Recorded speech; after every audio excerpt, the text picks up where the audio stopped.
Recording in progress.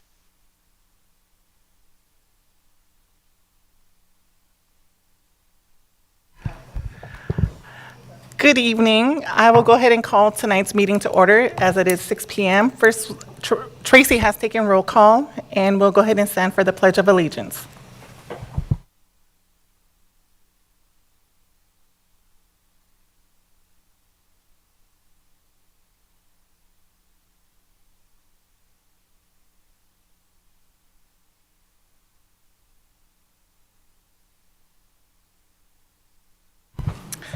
All right, so now we'll move on to item 3, which is to review, revise, and approve tonight's agenda. Is there a motion to approve the agenda as written?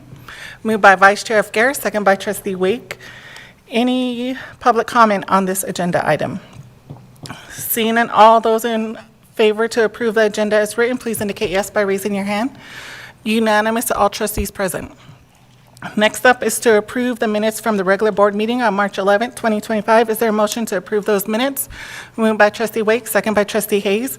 Any public comment on this agenda item? Seeing none, all those in favor for approving the minutes, please indicate yes by raising your hand. Unanimous to all trustees present. All right, next up is public comment. So we have received written correspondence, which we reviewed before the meeting, and next up is the public comment in the board meeting. So this portion of the meeting is set aside for the public to address the board as a body. It is not time for board response or for the public to ask questions. Do not infringe on the right of privacy of others. Please sign in and spell your first and last name. Comments are limited to 3 minutes per speaker. The chair or acting chair may interrupt or terminate an individual speaker if the statements are out of order. Over 3 minutes are personally directed to an individual. Any public comment? We do have public comment tonight. First, we have Mary Laporte.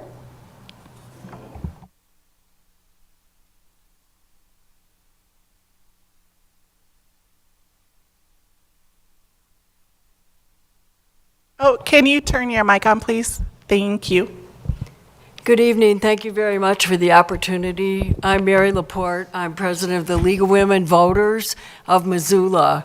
The League of Women Voters is a 105-year-old organization with 750 leagues across the country, and the Missoula League was founded in 1952. We are a nonpartisan grassroots organization with a mission to protect voting rights, provide voter education, citizen involvement in our voting and election system, and a number of other things that are related to our work around education and outreach to the community. I wanted to give a brief update tonight on some of the work that we've been doing with some of the high schools in Missoula County. Last year, we had the opportunity to work at Big Sky High School to do some presentations related to the voting process. We have a presentation called The Nitty-Gritty of Voting, and another presentation, which is the suffrage timeline, which is really focused especially on the state of Montana. This year, this spring, we have lined up opportunities to be at Big Sky tomorrow, working with the government, teachers, and 2 of the junior classes. And then next week, we'll be at Sentinel for just a voter registration drive, just getting all the students who are 18 to have the opportunity to sign up to register to vote. And on April 11th, we're working with the leaders of student government to have a panel of board members and one candidate just talk briefly to the students in an auditorium setting about the role of the school board and the upcoming election. And we've got some more opportunities in May at well, Willard is going to be actually in April, and we'll be back at Sentinel in May. I wanted to also just tell the school board a little bit, and some of you probably heard from us last year, but we have a program called Vote 411. It's a national nonpartisan online voter information guide.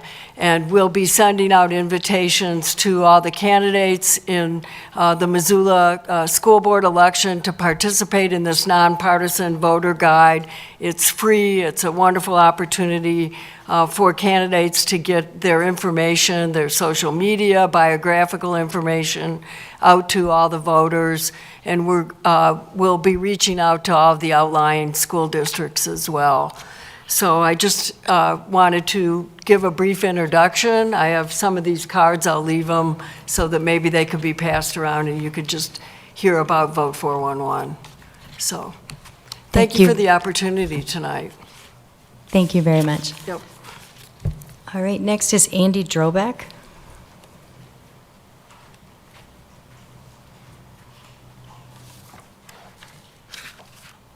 Hi, thanks for allowing me to be here. I am a parent of 2 students at Lewis and Clark, Maisie, who's in 2nd grade, and Micah, who's in kindergarten. And I just want to acknowledge that's the best name out there, the Micah. So I'm not trying to get any brownie points.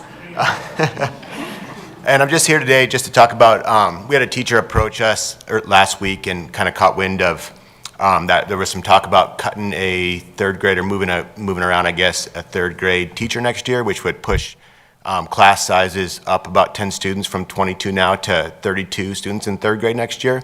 And obviously that was of concern to me, having somebody going into 3rd grade next year. And to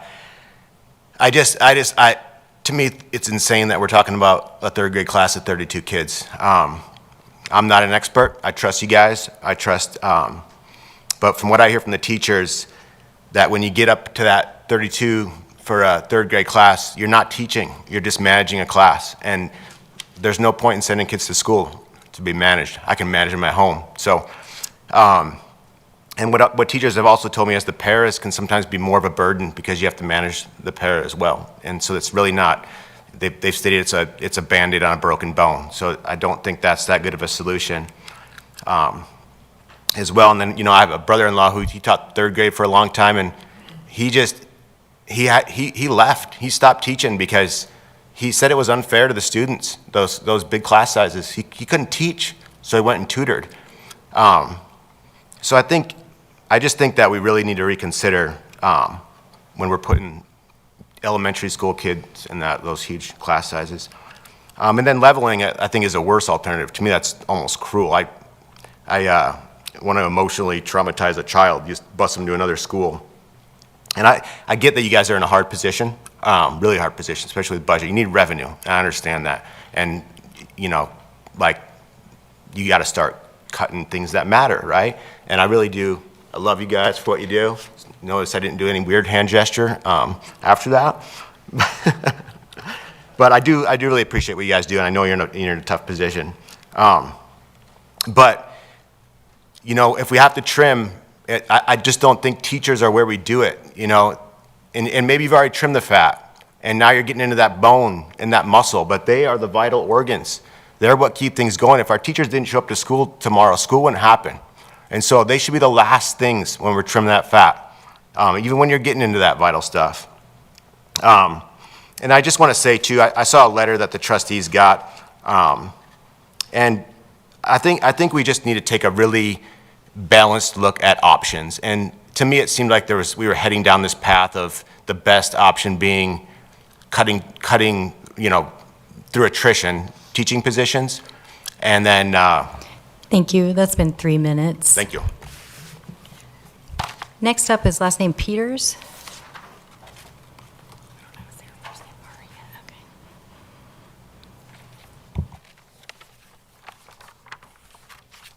Hello, my name is Arya Peters, and I'm the high school ELL teacher. This year, I'm working full-time at Hellgate teaching classes. This year, in the ELL staff, we have 2 high school TOSAs, 2 middle school TOSAs, and 1 elementary. I'm speaking tonight in regards to ELL staffing for next year. I'm very concerned about the funding for those second high school and middle school ELL teacher positions.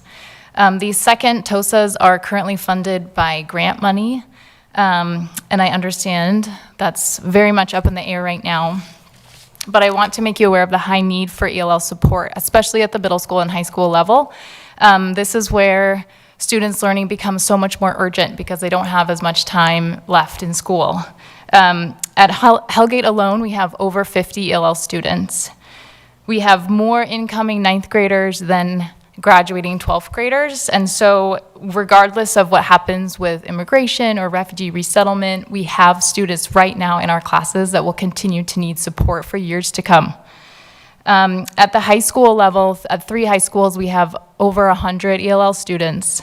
Montana OPI recommends that ELL teacher has a caseload of no more than 30 students, and that's pretty standard nationwide, so we're already above that consideration.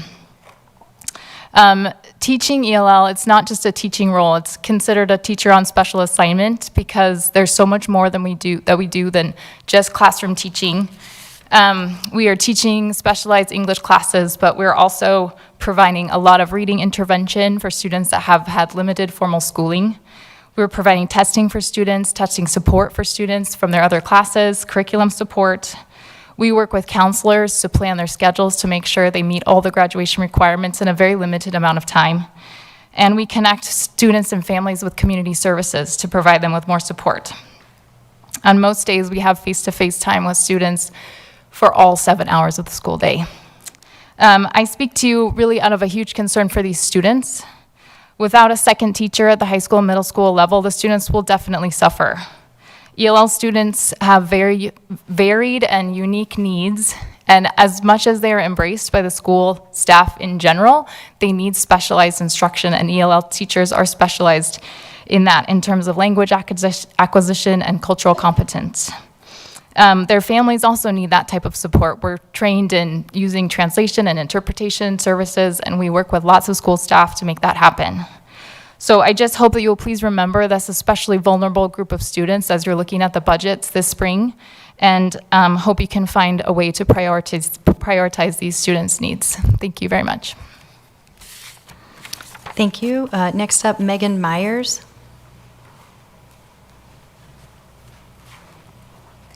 Hi, I'm Megan Myers. I'm really bad at public speaking, so I'm so sorry. But I am the FRC at Hawthorne, and I just have a few things to chat about. I am here to ask that you please reconsider the decision to cut the FRC programs from our MCPS schools as well as our FIT specialist programs. Since joining the district 6 years ago, I have heard from our leadership that our role in our schools is to break down barriers for our students. I would like to state that removing us from the schools is enacting a huge barrier for the success of our most vulnerable students. This is removing a safe person in the lives of our students, someone who genuinely cares about them and goes out of their way to make our students feel supported and valued. I fear that by removing FRCs from schools, programs will suffer. There isn't another staff member who has the time in their schedule to distribute Empower Packs, to host additional social and emotional groups when necessary and on the fly, to help our littles when they have a bathroom accident and are embarrassed and stressed. There's no one else who has the time to help plan funerals for 2 different students, to obtain additional snacks for students who are food insecure, and to reach out to mothers who have been, who are in the Meadowlark suffering the after effects of being in a domestic violence situation. We don't have other staff people who have the time or the ability to do that. I am very concerned that by removing us from the schools, we definitely will harm our students. And I know there's no one to be mad at, and it's a budget. There's no one in control. I'm just saying, if there's a way, please take the time. Please take the time to not take us away from our students who need us. This is important work. We do more than culture. I just want people to understand this is stressful and hard, and we take the pain of these little people and take it on and make at least a little bit of their lives okay. Please, give us a chance to show you what we're doing. The cost benefit here makes no sense at all. Thank you. That's all I have to say. Thank you. Laura Curry.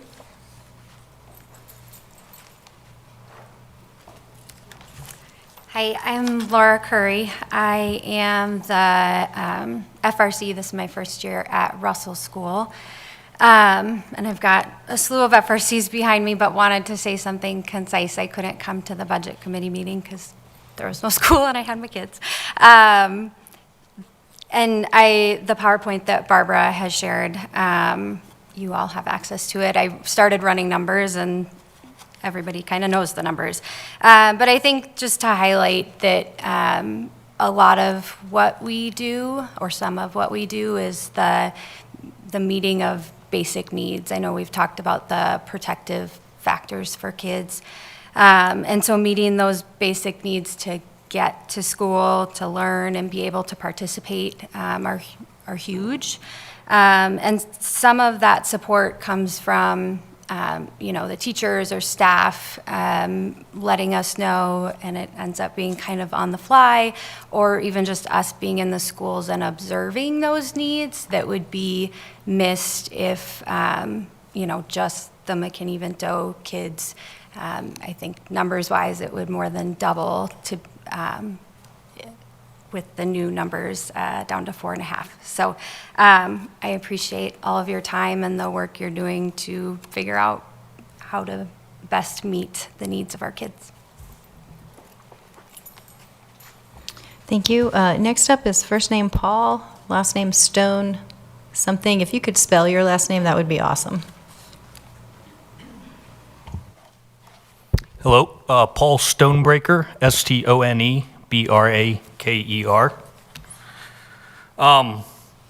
I don't think I'll take more than a minute or so. Andy certainly said everything I wanted to say, much better than I could say it. I'd like to emphasize what he said, that I sincerely appreciate what you guys do and difficult decisions that you guys have to make, but probably especially this year. And I'm not one who thinks that there's bad intentions or anything behind these decisions, but just difficult circumstances for all of you guys. I don't have any solutions for you guys, but certainly implore you guys to really consider the effects on students of class sizes or leveling. And I also know that the other options that are seemingly on the table are probably not great options either. But yeah, just really want to implore you guys to really explore all the solutions possible and go back to the drawing board as needed. Thank you. Thank you. Jennifer Pfeiffer.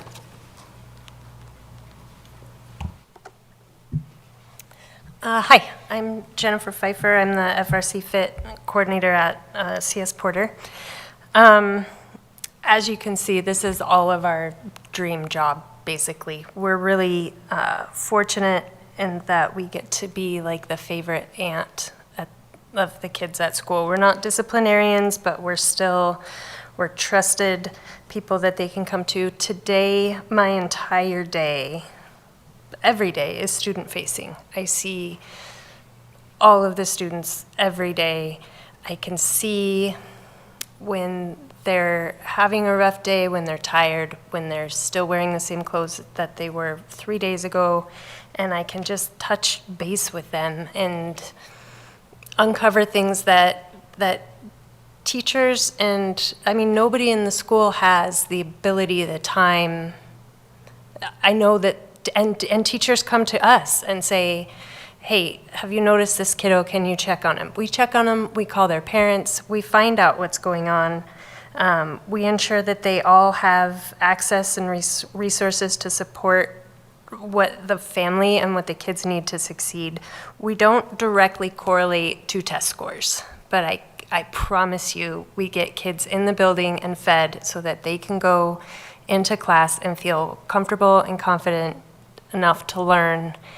And if I know that what's being proposed, and I know that we all know that there's only so much money to go around, but I just really think that this is so important in the lives of all of these kids in the school. I have kids come in and say, thank you for being here today. I didn't want to come to school, but now I have, a sweatshirt so I can stay warm and I feel comfortable. And that just there's not enough resources in the school, there's not enough people to be able to take on what we do every day. We're kind of hidden. I know that nobody really, we're not teachers and paras and admin, so we just kind of hang out in the background and move strings. So please consider moving things around. We don't ask for much. Just our, 35 hours a week, we'd love to stick around. Thank you. Thank you. Lila Weston?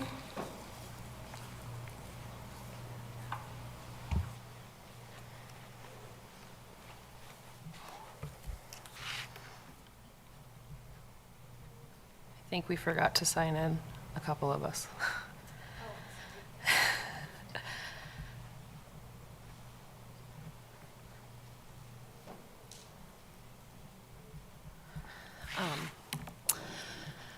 My name's Lila Weston. I'm the secretary at Hawthorne. I also have a son named Micah, so I'm in 1,000,000% agreement that that's an excellent name.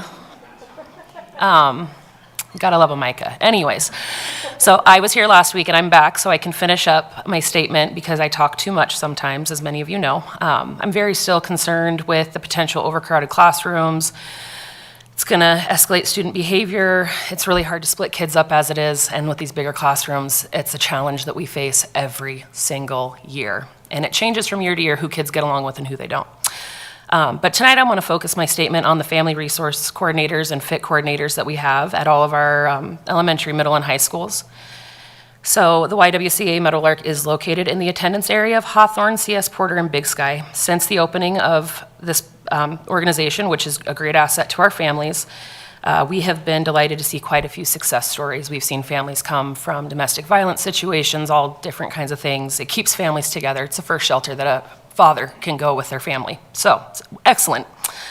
Lots of those success stories are directly related to our FRC coordinators in these areas. I'm not good at public speaking either. So I was the FRC at Hawthorne when I started with the district. That was 7 years ago, and I can tell you what our FRCs are dealing with now pales in comparison to what I had 7 years ago. Our FRCs make sure families have resources to attain safe and stable housing, food, aftercare, transportation. The district coordinates that, which is amazing. Our FRCs work on all 3 tiers of our behavior matrices at school, so they aren't only working with our families in need, they are working with every single student in that school. They have a direct impact. We've seen the plan of maybe having an FRC cover 3 schools at a time, and I'm not sure that that workload is sustainable for one person with the amount of need we have in this attendance area specifically, but all over our district. I suggest that you look at different positions that don't have such a direct impact on our student and their ability to be successful in school before you consider cutting or overloading these positions. These classified staff members deal with lots of different situations. Some are happy, which is great. Lots are stressful and sad, though. Speaking from experience, it's a work of love. And if you reduce or cut them, the only people that are going to feel the impact mainly are these families and the children. Although it sounds redundant and cliche to say at a school board meeting, please think of the children. I can't say enough about Megan.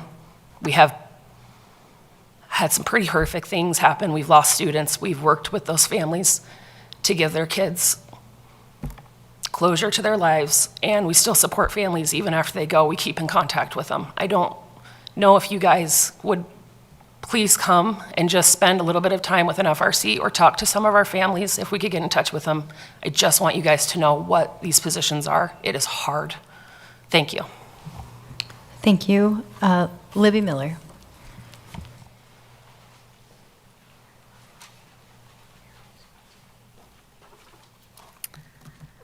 Hi, my name's Libby Miller, and I'm the Family Resource Center Coordinator at Lowell Elementary. Have been for the last 6 years, but like they've said, there's a long line of us before me. And I'm here to reiterate everything that everyone said before me and urge the board to not go forward with the proposal to have regional FRCs. Our jobs are very personalized to our schools, and we fill in the holes across the day with students and staff. Dividing us up and sending us around the district will really diminish the role. And I think we provide the continuity and stability that kids need from year to year. They know us. They know when they come back to school, they have someone to go to. I don't have a whole lot more to say, but I just urge you to save this position, not just our own jobs, but the position itself is very important within the district. Thank you. Thank you. That's the end of public comment. All right. Thank you very much for those, and I want to move on to item 6, which are reports and announcements. And so I'll turn it over to Superintendent Hill for announcements from the superintendent. Thank you. Happy to report I made it back safely from Helena today, where I was co-presenter with Billy Joe Juneau, our Native American Student Services Director, and we were able to present at the Best Practices Conference. And it was a great opportunity to hear what other districts are doing, but also a great opportunity to share what our district is doing to support our Native American students and promote Indian education for all. Tomorrow starts off a 20-school tour of staff meetings for my administrative team and myself, where we'll be talking with staff about budget, levy, staffing, all the things. And trustees are invited to attend one of those if you want to. If you can find one of those 20 to make it, you're more than welcome to. Also want a reminder that Willard's having their quarterly graduation on Thursday, April 3rd at 9:30 a.m. It's always a great opportunity to see our students excel. Probably on a heavier note, I just want to talk a little bit about recent federal developments regarding the Department of Education, in part because it creates a lot of angst, concern, and as I think everyone here knows, that there was an executive order that was signed that is significantly restructuring the Department of Ed. And we're still trying to assess what the full implications are of that order.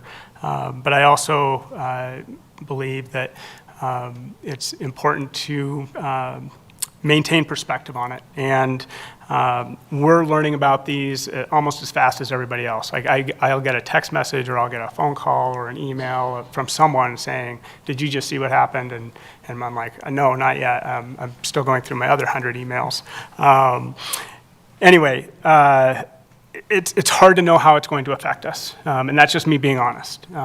We look at these things, we look at our state superintendent who openly supported the action, while we have others who have openly opposed it, and then we have others who are taking a wait-and-see approach. And so that is kind of the menu of options for us right now. But I also want to, acknowledge that these create hard times for people. We have concerns about what it might mean for educational opportunities for our students, what it could mean for potential funding, and the people that would be impacted by that. Most of our federal funding comes in the form of IDEA, which supports special education, and Title, which supports things like our FRCs and FIT coordinators, among others. So there are legitimate concerns, and we share those. But I also, just a little context. We have a great community. We have a great community that supports education. And in Montana, we're especially lucky because our school boards control education in Montana. While the state legislature certainly plays a role in setting our budgets and funding and those kind of things, local control exists here. And we have weathered other policy changes in education in Montana, at least in my 20-some years. I'm at the higher end of 20-some, but you think about things like No Child Left Behind and Every Student Succeeds Act and Race to the Top grants and all these different things that kind of come out of the federal level. We respond appropriately, and we do what we do best, and that is educate our students. And so there isn't anything that's going about an executive order right now that is going to fundamentally change the way that we do business. Our teachers are in the classrooms teaching our students. Our support staff are supporting students. our administration is working to take care of the things that we do and that we do best. So kind of our approach right now is we assess what's going on. We try and take stock of where, if it were a funding situation, what the implications might be for that. It might come down to things as important as food service, where we get federal funding for free and reduced meals. So we're having conversations about that. We have established lines of communications with our coalitions, camps, Montana Quality Educators, MTSBA. There's a School Administrators of Montana, everybody working together to provide great information and advocate collectively for education in Montana. And then, the last thing that we always do is my team, myself, we evaluate our strategic plan. We're looking at how are we aligning to the goals that we have in front of us, and how are we going to continue to do that. And so I just wanted to acknowledge that, and just remember that in times of uncertainty, strong communities come together and they support that. And so when there are concerns, I encourage people to reach out. If I have answers, I will always share, and we will communicate anything as we move forward. So it's a little bit hard. Also, speaking of community support, just a little preamble to Pat's part of the presentation here in a little bit. Rightfully so, as a board, as an administrative team, we see people who come to our meetings, and thank you for being here, and thank you for all that you do. When they hear about things that have a potential to impact our students, our community, our schools, it's really important. And it would be a shameful day if there's a recommendation coming out where something that is being talked about, a potential cut or elimination of something, and someone didn't show up to say, hey, wait a minute, are you thinking about those things? And it is a delicate balance of resources. I think we can all agree, as we heard tonight, we heard advocacy for English language learners, small classroom sizes, not leveling kids, fit FRC positions, and the list goes on. And it's a challenge for this board, and it's not one that's taken lightly, but it's a process too. And I think that's an important part to understand. People always say, well, we need transparency. And so when I'm transparent about something, when we start sharing information, it starts to elevate people's emotions and how they're going to respond. And that's okay. It's okay for people to be here to advocate for those things. I would never say otherwise. But we also have a process that we use. We have a budget and levy committee. We have a group of people who thoughtfully get together and consider all of these things. And what we really are striving to do is figure out, we've got a hole, we've got a gap, how are we going to patch it, and what's the best way to do it? And sometimes I talk about it in terms of competing priorities, and it's not just competing priorities, right? These are things that work in tandem with each other. How do you educate a kid who's hungry? How do you educate a child who is food insecure or house insecure or has trouble getting to school or any number of things? All those things work together in tandem. And so that's part of the process. And there are no decisions that have been made. We're still working through our budget and levy committee. Tonight, Pat's going to present a little bit about levies and some of the things that are coming up for the district to consider, for our community to consider, to continue to support education. But it's a process. And I just want to, as best I can, reassure our board that we work through those things. We have 4 trustees who are on that committee, and we talk about all of those things. And our approach is always going to be responsive, adaptive, but at the end of the day, decisions have to be made. And so that's what we're going to try and do. So I just wanted to share that a little bit tonight before we get going. But I just want the people out here to know that we hear you. We're right there with you. There isn't anybody sitting in this room tonight that's saying we should get rid of this. Every position, everybody who has a role in our district is important and valuable. So I just want that to be known.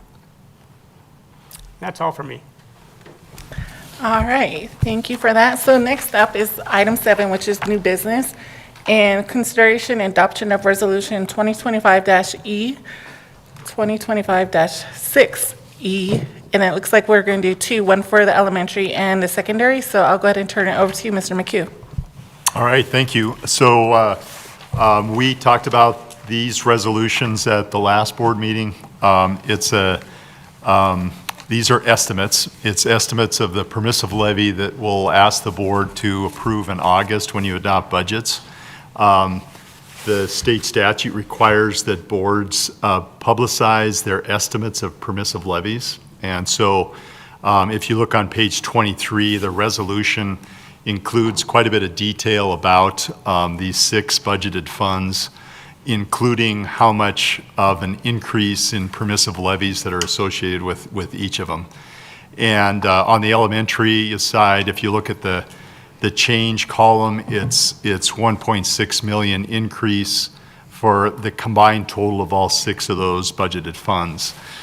And what I would say is that that's a big number. It's larger than we typically see, and but it's tied to a couple real specific things. So if you look at the transportation fund, we know that we settled a contract with Beach Transportation. This next year, it involves a 7% increase in the rates that are part of Schedule 1 to that contract. And we also know that we're looking at taking over routes. So part of assuming those routes is an investment in people that we'll make next year that we're planning for now, also an investment in equipment in the form of vans. So that investment will translate to reduced routes that we talked a little bit about with the board. So it's an investment now, but it does involve an increase in that permissive levy. The tuition fund is the other larger increase, and this one relates to, again, these are estimates. We're estimating maximizing excess special ed costs, which would be a boost of $550,000 as a permissive levy here. Those funds would directly offset obligations in the general fund and the special needs area in the special ed department. In addition, if you recall, the state law passed a few years ago this opportunity for parents to send their kids to districts outside their residence. And when they do that, the district of residence becomes obligated to pay tuition to the district of attendance. And so we're incorporating a pretty sizable estimate here of about $250,000 for what we anticipate to be that obligation. So it's a shifting of taxpayer dollars between our district and another district or several other districts based upon choices that parents make, and then the funds are deposited with the district of attendance and are used to simply reduce tax burden without enhancing revenue. So that's a lot about that, but those are the 2 main ones. I would just point out, because it's notable when we talk about this increase, that when we look back to 2017 and kind of look at the average increase for these permissive levies, they run around $700,000 when you include this year's estimate. If you pull that out, you pull last year out, it's closer to $450,000 or $500,000. So that's the context for this type of permissive levy increase that's outside the general fund, but other budgeted funds that you guys will adopt in August. I'm happy to answer any questions. Do you want to present on the high school Sure. as well? And then we can do questions for elementary and high school on each different set that we have to go through? Yeah, that's a good idea. So the high school agenda item, it's the same statutory requirement, very similar in terms of the increase and the funds that we're talking about increasing, with one exception. So if you look on page 24, I think, again, you have the transportation fund. That has the same exact components we talked about with the elementary. I didn't mention the bus depreciation reserve fund. That's a new fund for us as a district. What we're able to do is permissively levy the depreciation amount that's associated with equipment we buy. So this year, we're planning to buy 2 vans, and they're each $45,000, one elementary, one high school, and this represents 20% of that cost, which we can build up a depreciation fund for replacement purposes. And so that's the 9,000 you see there. The tuition fund, this includes a real small increase to the tuition levy for excess special ed costs, along with that same tuition obligation where we might have to pay districts that have our students at their home district. Not as big of a boost here. The adult ed increase is larger. This one is related to facility upgrades. So last year, there were some facility upgrades to that building where they operate, the Dickinson Center. And this is some boiler planning. So we'll see a couple of years' worth of increased levies to help cover that cost. And so that's probably a shared obligation that the district and adult ed will make to make that improvement. The flex fund, this is good in the sense that we can levy permissively in the flex fund for, I always forget, transformational learning or advanced opportunity. Transformational learning. So we had a decrease on the elementary side and an increase on the high school side. So these are funds that will be put to good use in support of education. Like the elementary, looked at the average over time and over that period from 2017. The average increase, including this year, which is a high year, is around 380, 400,000. And when you pull out this year and you pull out last year, it's closer to 100,000. And part of that is during COVID, we really reduced levies to increase the over base levy without a vote. That was intentional work that was done by the board. And so it's a period of pretty low permissive levies, and we're just now having to catch up to a certain degree with these permissive levies. So it's worth noting those differences. Happy to answer any questions. Any question from a trustee? Trustee Davy. Yeah, can you talk about why the flex fund went down in the elementary side? Yeah, it relates to those transformational learning funds. So it was an adjustment that reduced how much was allocated on the elementary side, so how much we levied there, and then a greater than that boost on the high school side. I guess I'm wondering why the amount of money, like, if we don't have enough money, why are we putting less money in that pocket? It's really not our call. Okay. Yeah, it's what's calculated at the state level. And so they and Micah can explain this better than I can if you want to. Probably a good idea. Yeah, it's based off of FTE that are submitted within the grant. So it's what it is it's half of a quality educator payment per FTE based on the number that you can get in the grant. A longer part of this is that the state allocated these dollars. We actually aren't receiving all that we were given in the lotto, and so this is what remains from the whole state pie. Trustee Witcher. I might have missed it. So if we're sending with the tuition program where we're sending kids outside of the district, you said we're spending about $250K with that. How much are we bringing in? Yeah, so a lot less. So this is the net is what we're talking about at 250. So the variance between what would come in and what would go out. And so it's really capturing what would go out, what we would pay, because what we take in doesn't go into this fund. It instead goes into the general fund base levy to offset permissive levies in the general fund. So, but our estimate on that is more in the 50,000 range. And when you look at, target range, we have over 100 kids there, 110. And then if they're special ed kids, then there's a boosted cost that we're picking up as taxpayers in this community for kids that go to that district. But so do we have a number of kids that are coming from outside the district to our district? Because do you have a rough estimate? Yeah, of that? my estimate's 50,000 as a plus coming in. So how many it's- kids, A and B, does that equate to? I know just from some other numbers that I was working on, we have 46 out-of-district students in our elementary schools. So I'm not sure on the middle and high school side. Trustee Mercer?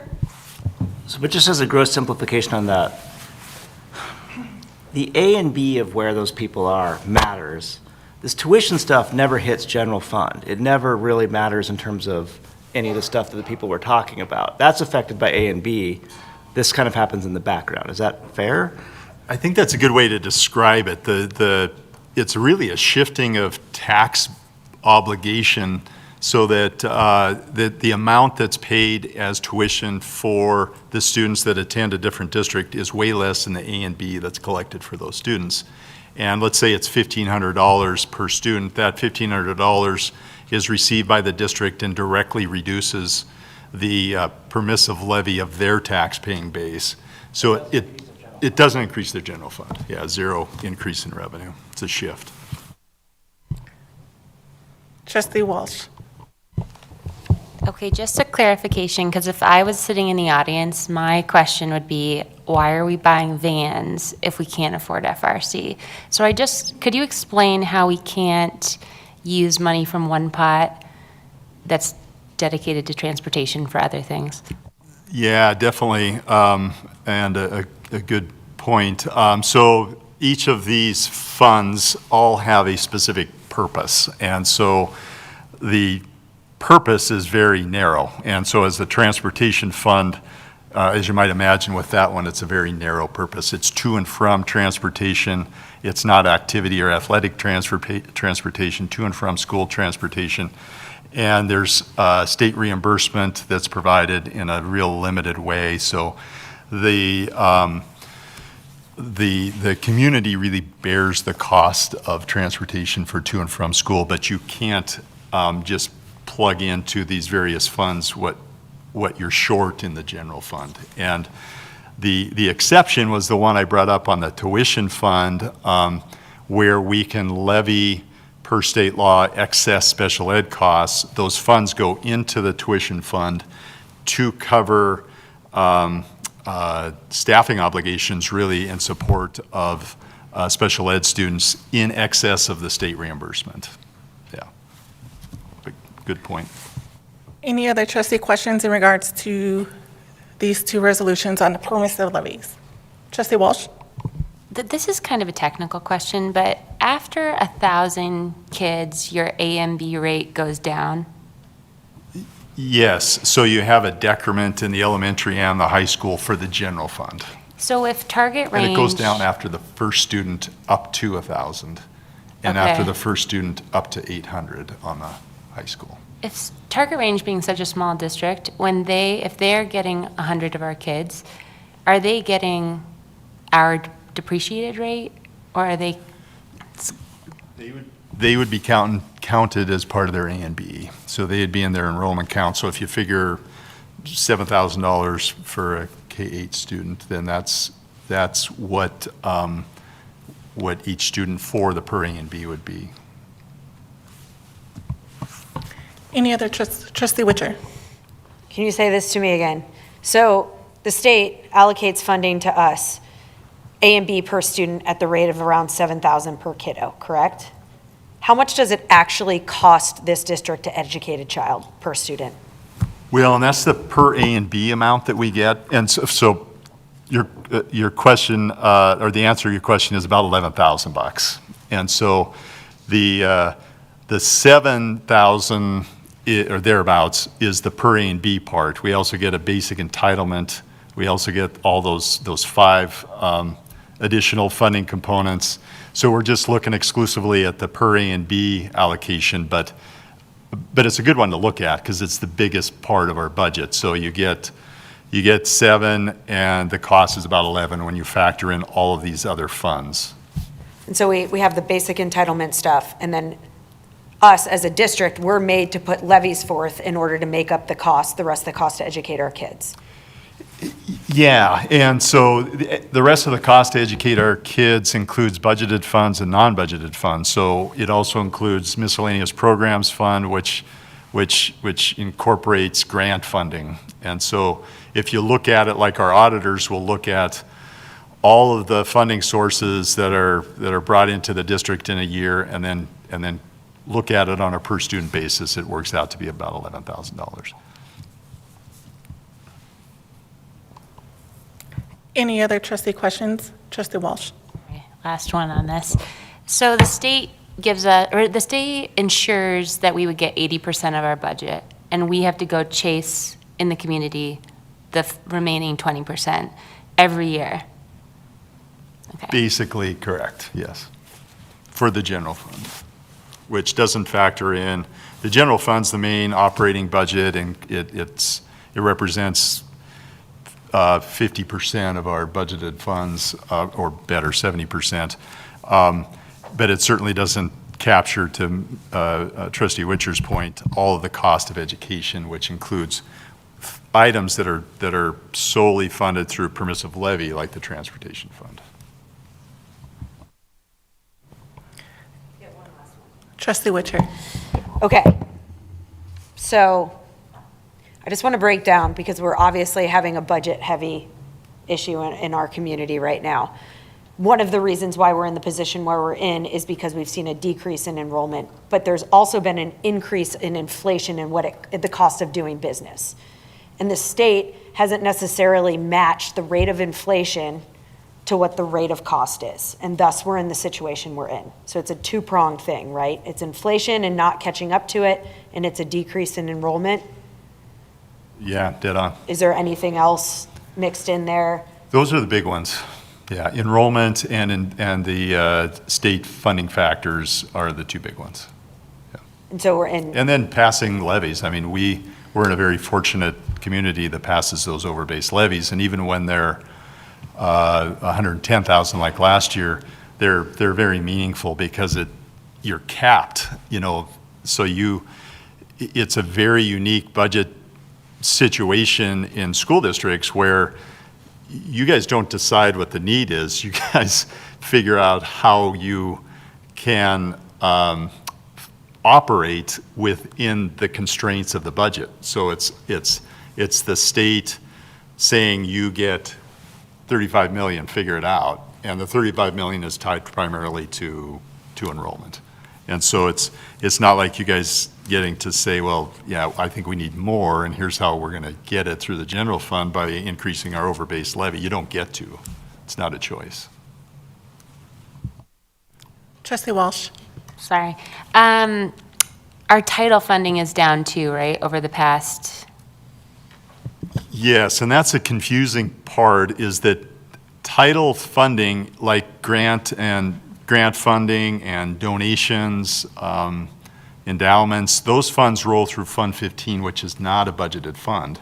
And so you don't typically see a lot of information that relates to grants or title programs. And so they are like any grant fund, title funds are, and we've experienced reduction in those funding from the feds for at least 7 years. I mean, it's going back to, I think Barbara was looking back to 2019.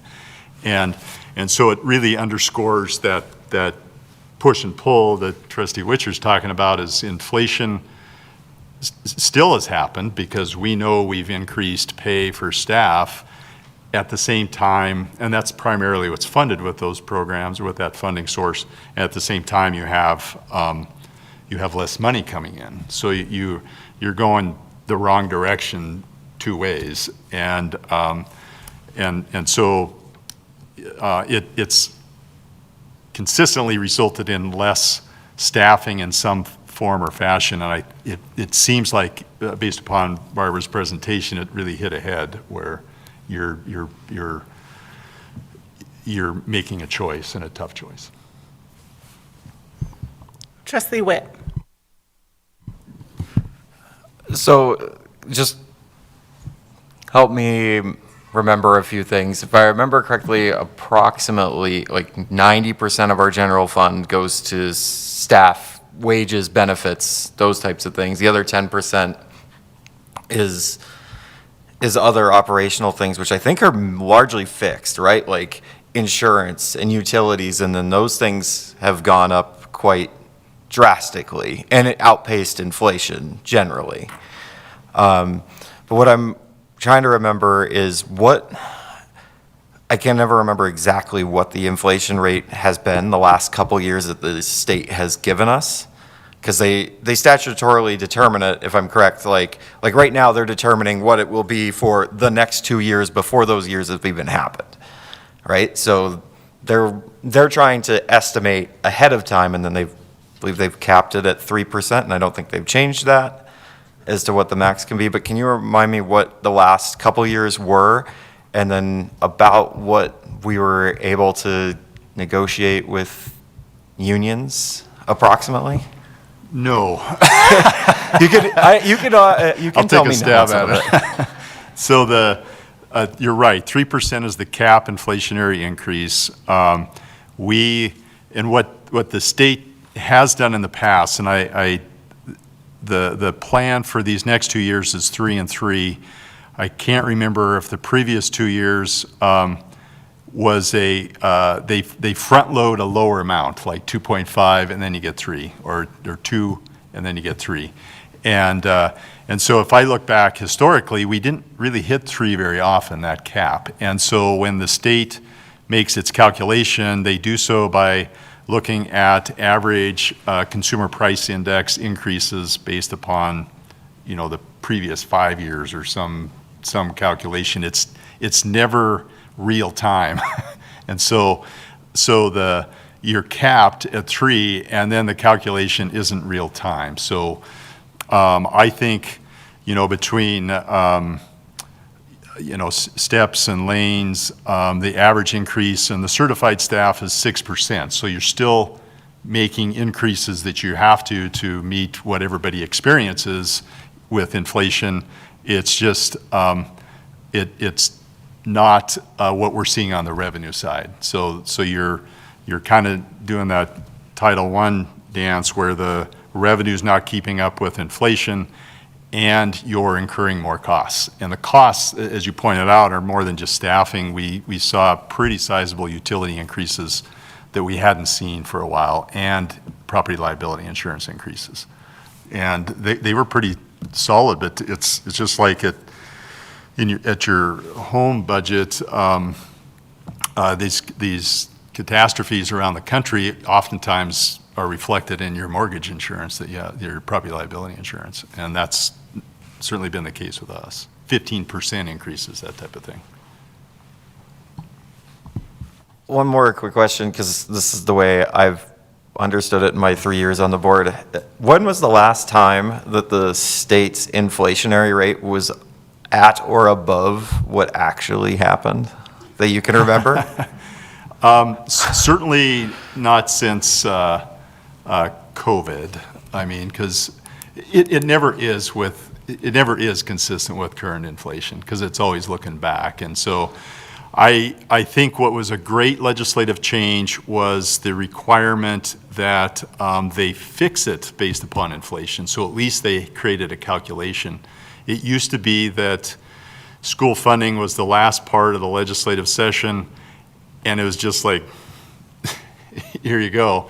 And so we'd get 5% increase and 1%. And if you, 2 years of the biennium, if your first year is lower, you're overall getting less, because they're giving you an overall increase of 2%, but you get 0.5% the first year and 1.5% the second year.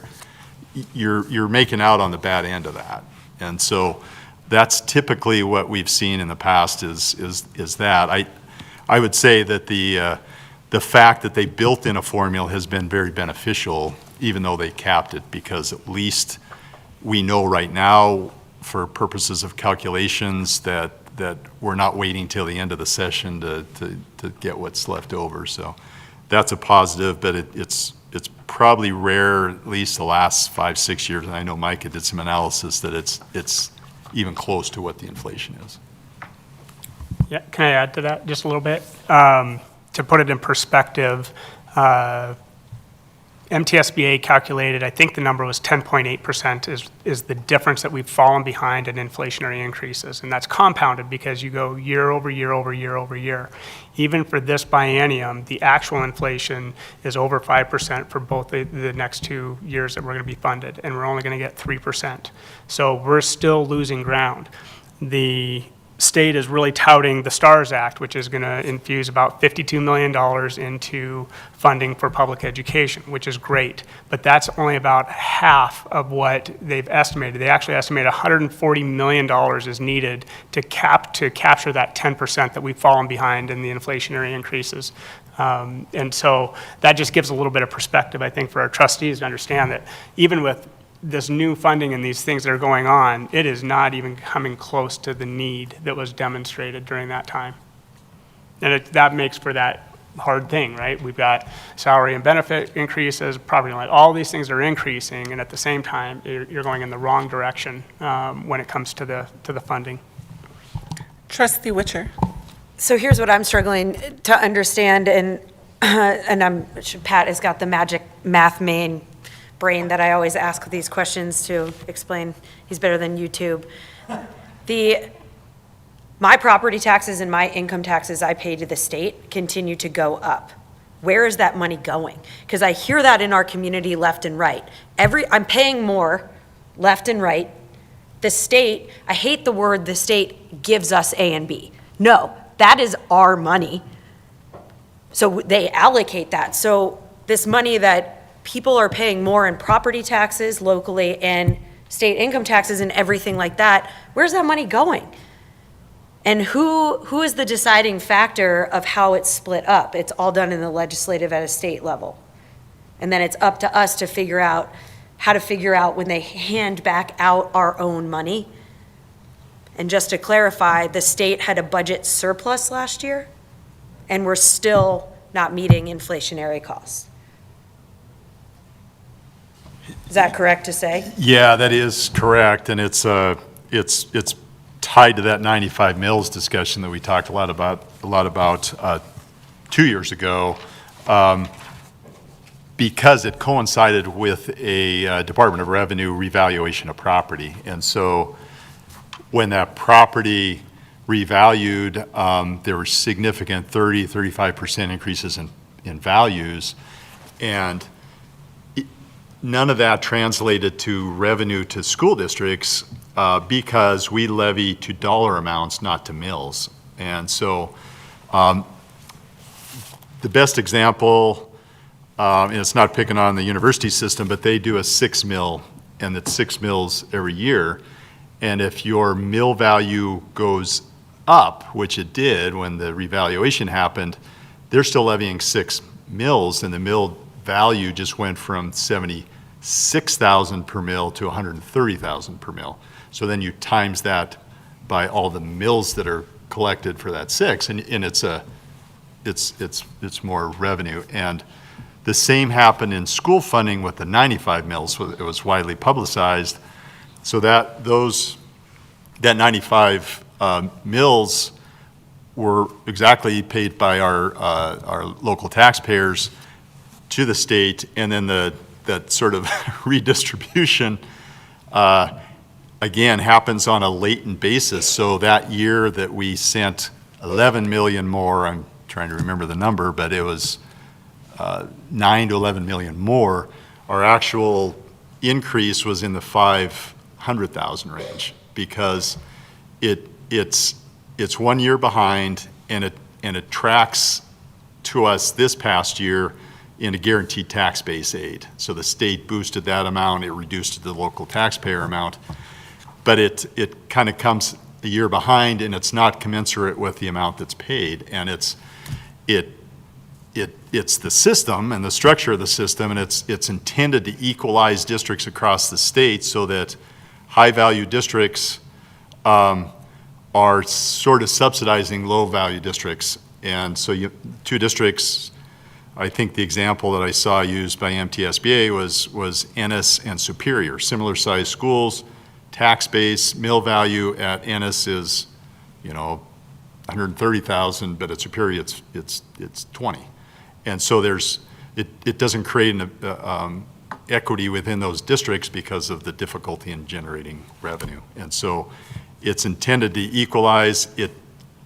When the value increased so high, it way overcompensated because communities like ours and Bozeman and Kalispell and Whitefish are sending so much more to the state. And it's getting that reshuffling of funds, and then our taxpayers really feel it. Trustee Davy. Pat, have you been following the property tax changes at the state legislature? And do you know if they're planning to change the dial on homeowner taxes and the dial on like centrally assessed?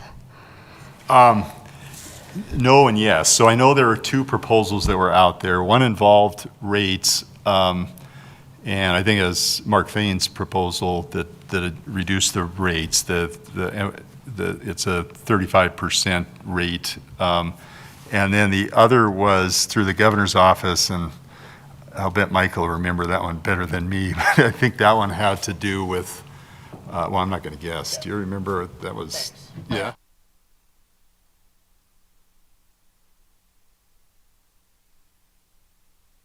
It's tough to keep them all together because then they change, and it's like, all right, I'm going to really focus on this one when it gets close to crunch time. I feel confident there's going to be an adjustment there. Seemed like there's a lot of focus on that in the pre-legislative work that was done. So we'll keep you posted on that. Okay, thank you. I just, I have the same feeling you do that it's changing a lot, and so I haven't paid super close attention to it. I just know part of that revaluation and the way that the dials were changed, that homeowners paid more, but then places like Verizon and Northwestern Energy paid $9 million less, and so that's part of where that comes from. And then just on a personal level, it's also frustrating to see that our school district is paying like an extra $1.6 million in a 30% rate increase to Northwestern. And so it seems like it might be in our interest to think about that bill too. Trustee Walsh. This is a question from Micah. One of the emails I got, and we got a lot of them, and we mostly read every single one.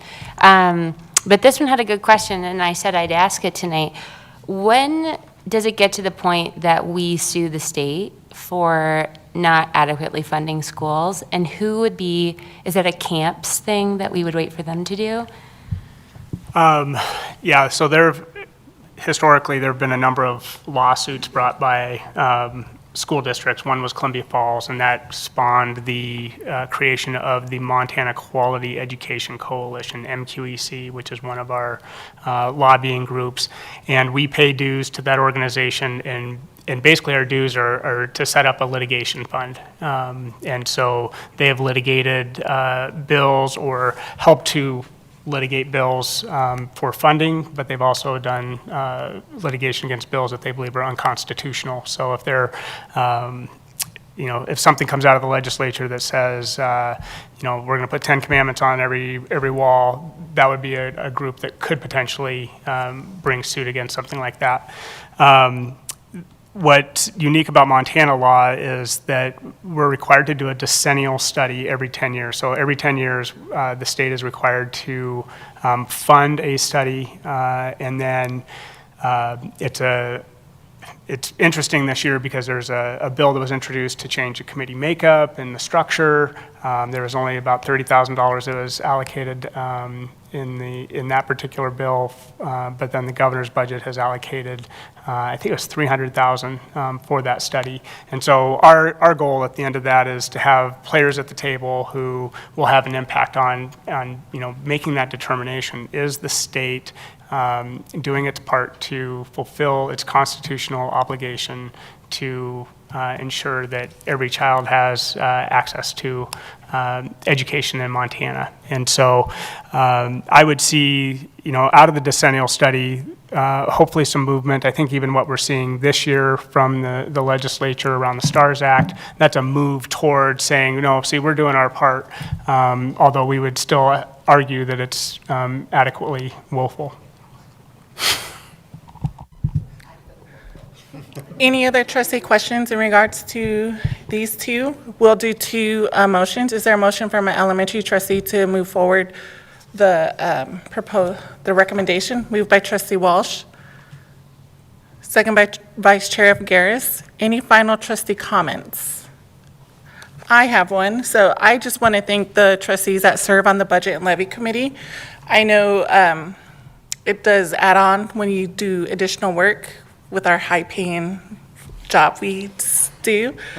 So I just want to thank you for taking that on, because I know that's something I couldn't do, so I really appreciate that, and I appreciate Pat and his team really working on the budgets for us, and just wanted to let those know that we don't adopt our final budgets until August, so just note that as well.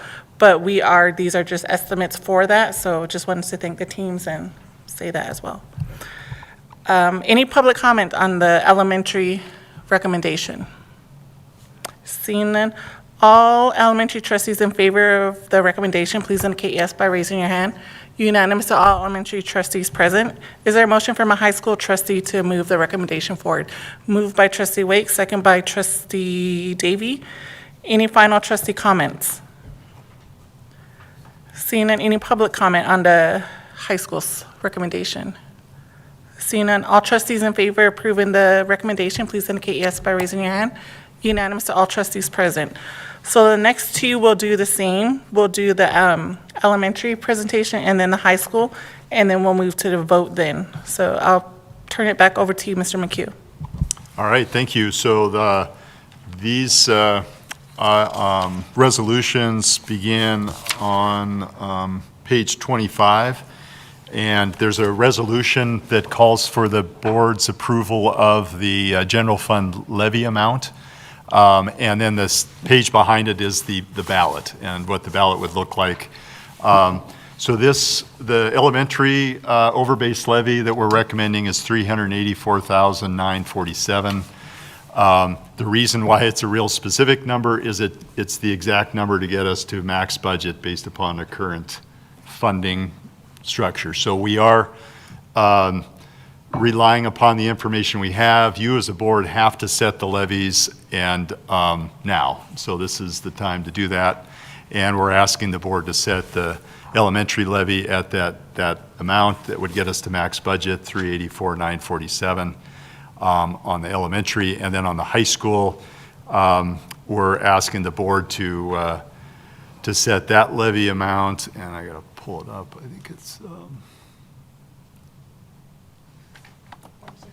thank you, I was gonna guess 164. Oh, thank you, yeah, so, 164,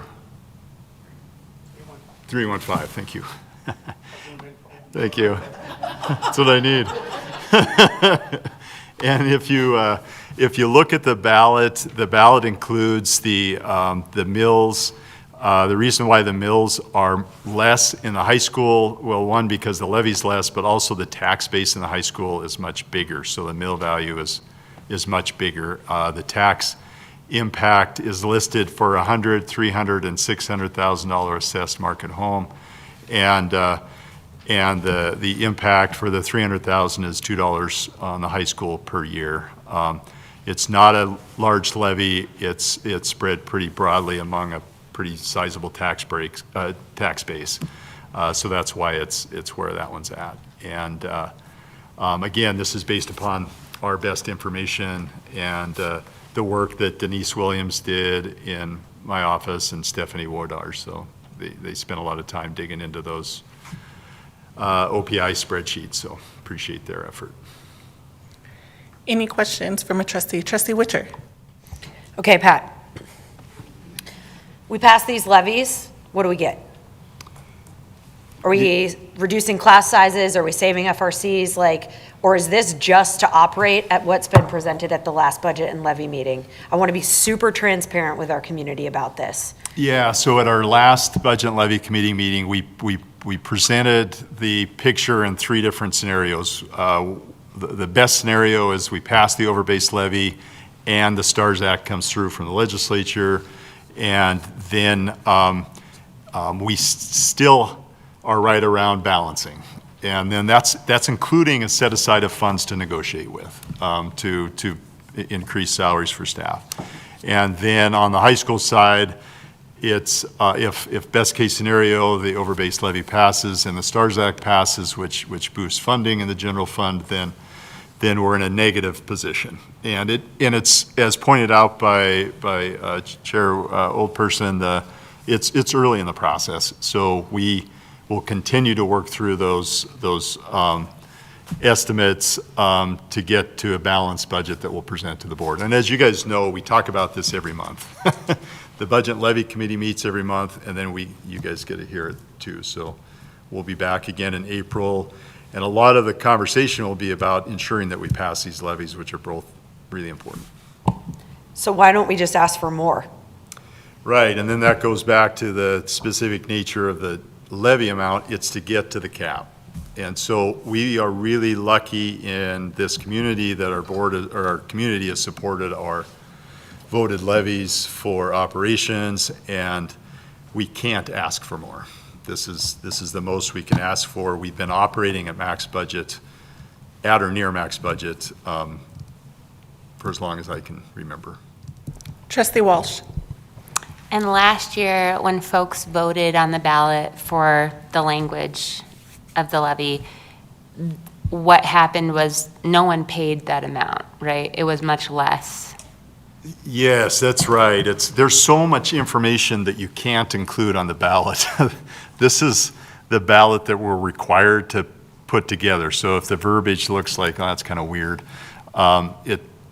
it's because it's what we're required to put on there. I know that there's a durational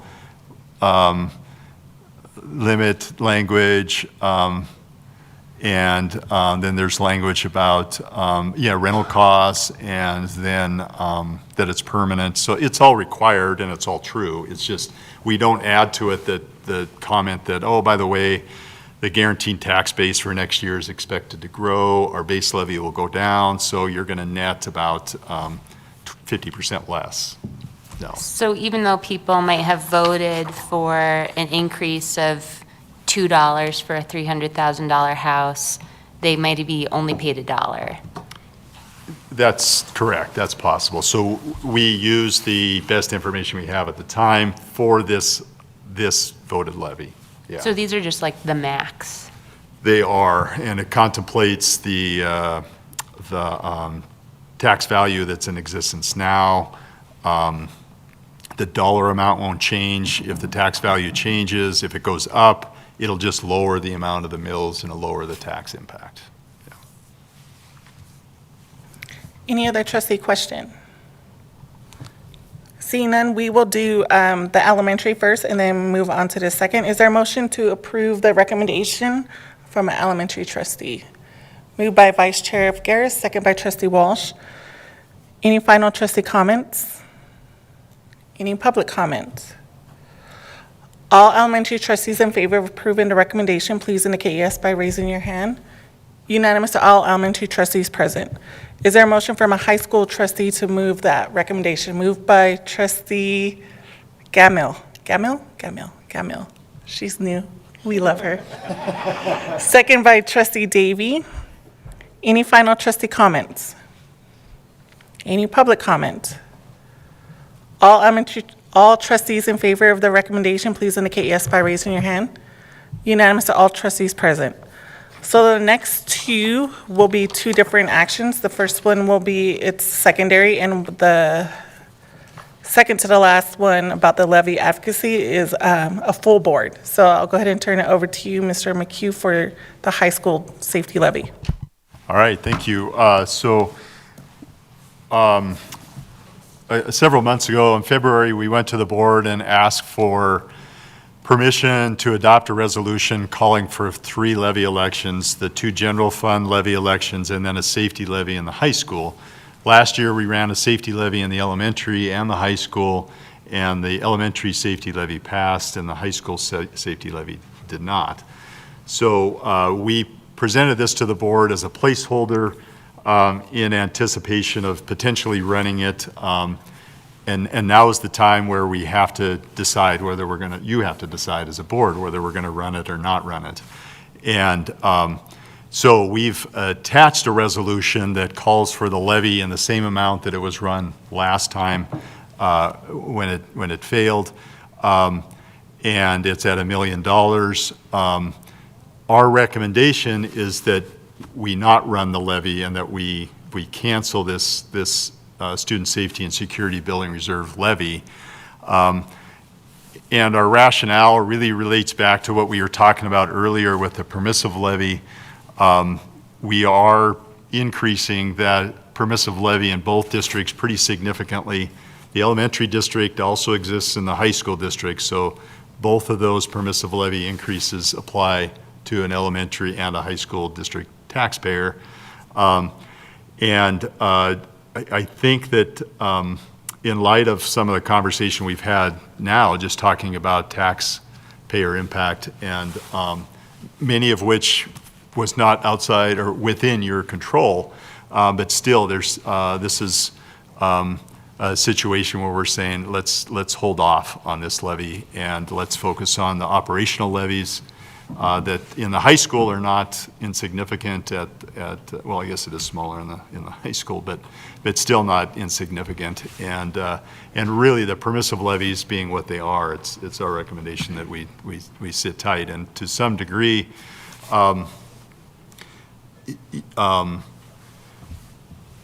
you have to have plans for the second year of the biennium too. And it doesn't mean that we don't value what this levy would do for the district at all, but it's just trying to make sure that our current general fund operating levies pass, and hoping that that's the focus and that we consider the impact of our permissive levy increases as well. Any trustee questions? Trustee Mercer. The elementary one passed cleanly, right? Like, it wasn't close. It was close. The elementary was? Yeah. Yeah. Okay. It was like hundreds of votes. Yeah. Okay. So the thinking is that you put a bigger number on there and the 300 and the fails. Well, I would say that the biggest thinking relates to the permissive levy increases that are sizable relative to what we typically look at and see. And the other thing is that the STARS Act is moving towards passage, and that's a significant boost. It's over $1 million increase each district. And so if we have that to work with, and of course it's intended to address starting teacher pay, but still that it makes a difference, and it doesn't have to be used exclusively for that, but it's just thinking about putting it in our back pocket for use in a later day. It's not saying that we wouldn't do it ever, it's just I'm saying let's not do it this year. Vice Chair of Garris. So my issue with the recommendation is that, and perhaps, not perhaps, definitely have bought into what this funds. We had the discussion last year as a board that the purpose of putting these levies up, both in elementary and in high school, is because the funding model started before we needed any of these safety things, school resource officers and cameras and all the things we do for our safety. I feel passionately that this is an obligation that we have as a community to make sure our schools are safe.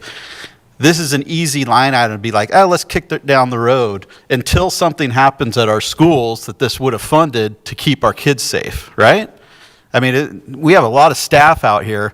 Don't you want to feel safe in your schools? And we do that by funding stuff that would fund teachers and fit coordinators and those folks, we take money from that to make sure our schools are safe. So without this levy, without this money in our high schools, this $1 million a year that funds all of that stuff, we rob Peter to pay Paul. And I have a big issue with that. I feel passionately that this is something that is a responsibility of our community, and I think our community can, if they clearly understand what we're using this for, backs this. Because again, this is not something that we think about until a tragedy happens or until you get a phone call that says we are in lockdown at Hellgate or multiple other things that happen. This is the money that funds that sort of stuff. This is not fluff. This is not doing things that people may or may not agree on. Everybody agrees that our schools need to be safe. If our kids aren't safe in schools, we have nothing. We're not educating kids. And our staff, too. All these folks out here. If we're not safe, we have nothing. So I get it. And politics-wise, perhaps it's smart to kick it down the road, focus on what we're doing for the other levies. But I just think we're not doing our best part as a school board if we just kick this down the road. Trustee Mercer? Just from a different angle, for me, this is the only one that's an opportunity. If you in the community want a chance to vote for education, this is it. So to not even ask, I mean, if democracy, if they don't want this, cool, right? But to not even ask, to take away the chance, I guess I don't know. I mean, I'm going to vote for this if it's on the ballot, and it's the only lever I can pull, because all the rest of this is set somewhere else. Trustee Davey? Yeah, I agree with both of you, right? We're paying for building safety and school safety, whether or not we have this levy, and that does come out of money we can use for other things. I feel like this is a lever we have. I think it's really clear to people that we need some money coming into the school. We need a new revenue stream. I am curious, Pat, if you could address what we can pay for out of this, because I certainly know, if it's on the ballot, I'll vote for it. But in the past, when I saw safety levies, I mean, my brain grew up in Montana, and I think this is anti-gun levy. And I mean, I have that gut reaction to it. And so really understanding over the last few meetings that we're using safety levies to help pay for things that keep our students safe, but those are bodies in buildings, those are more adult eyes, adults in buildings, eyes on kids, in addition to things like cameras that, when I do get a call that there might be a gun in my kid's school and I'm panicking, I want you guys to be able to see if there's a gun there. Yeah, and I want to be clear too that the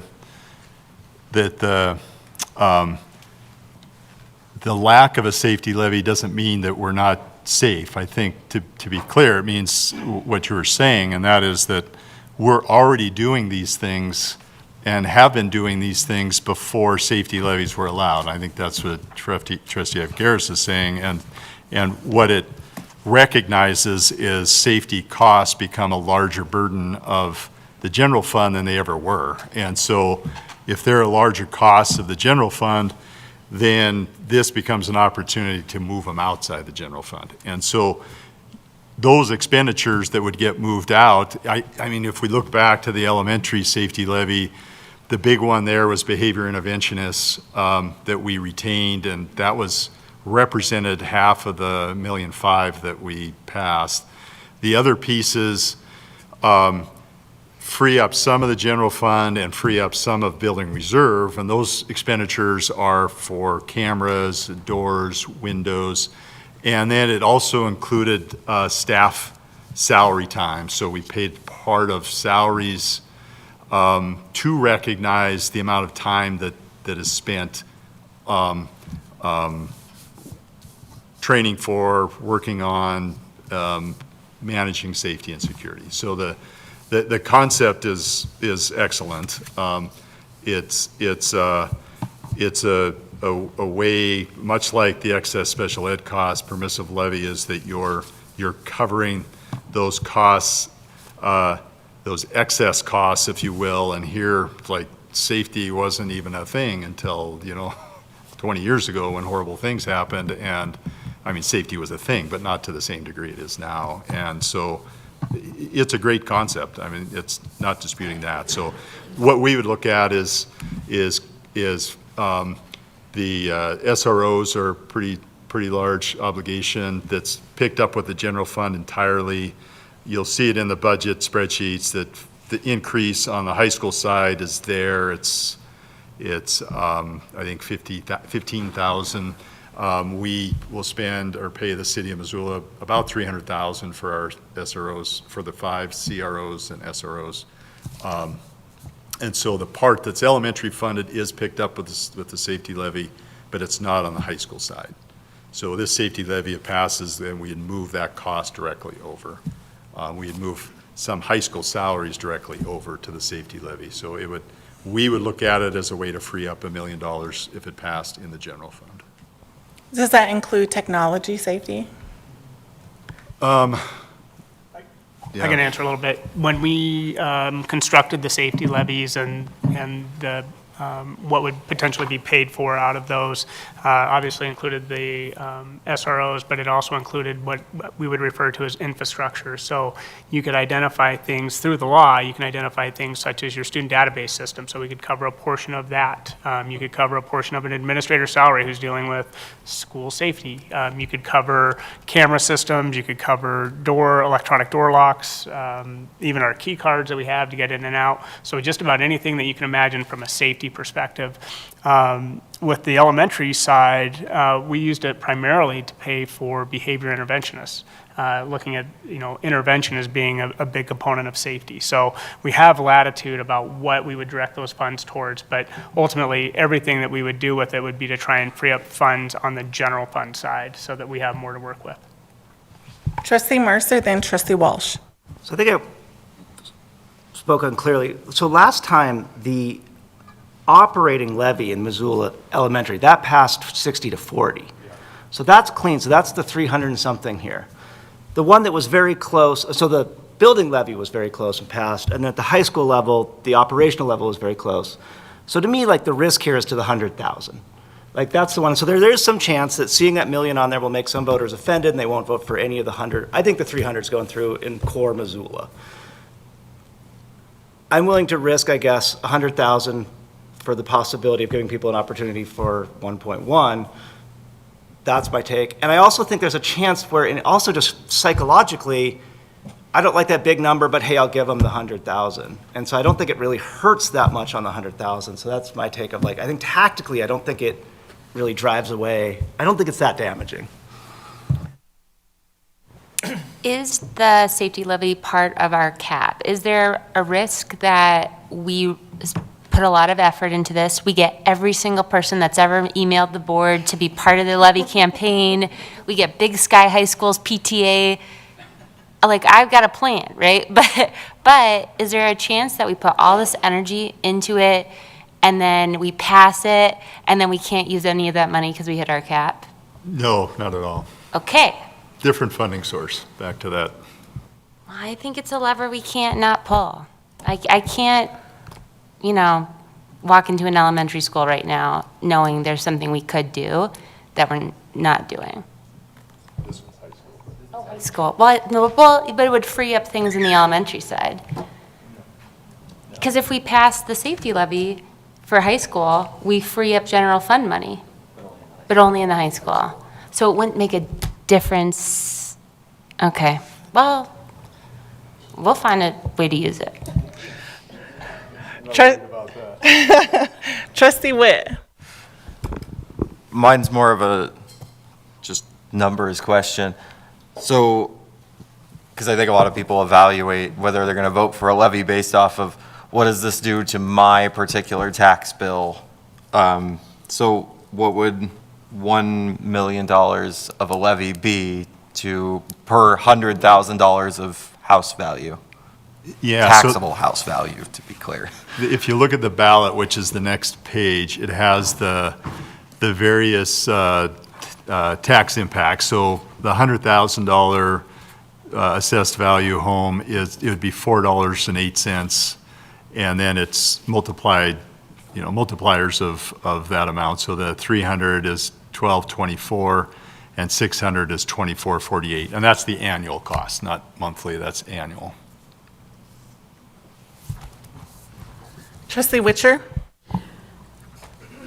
I want this money and I want the safety part, I want the safety levy piece of it, but I do think we're at a point in our community where, so say everyone at this table votes for it and 20 people don't because they're literally being taxed out of their homes and they're on fixed incomes, they still have to pay this.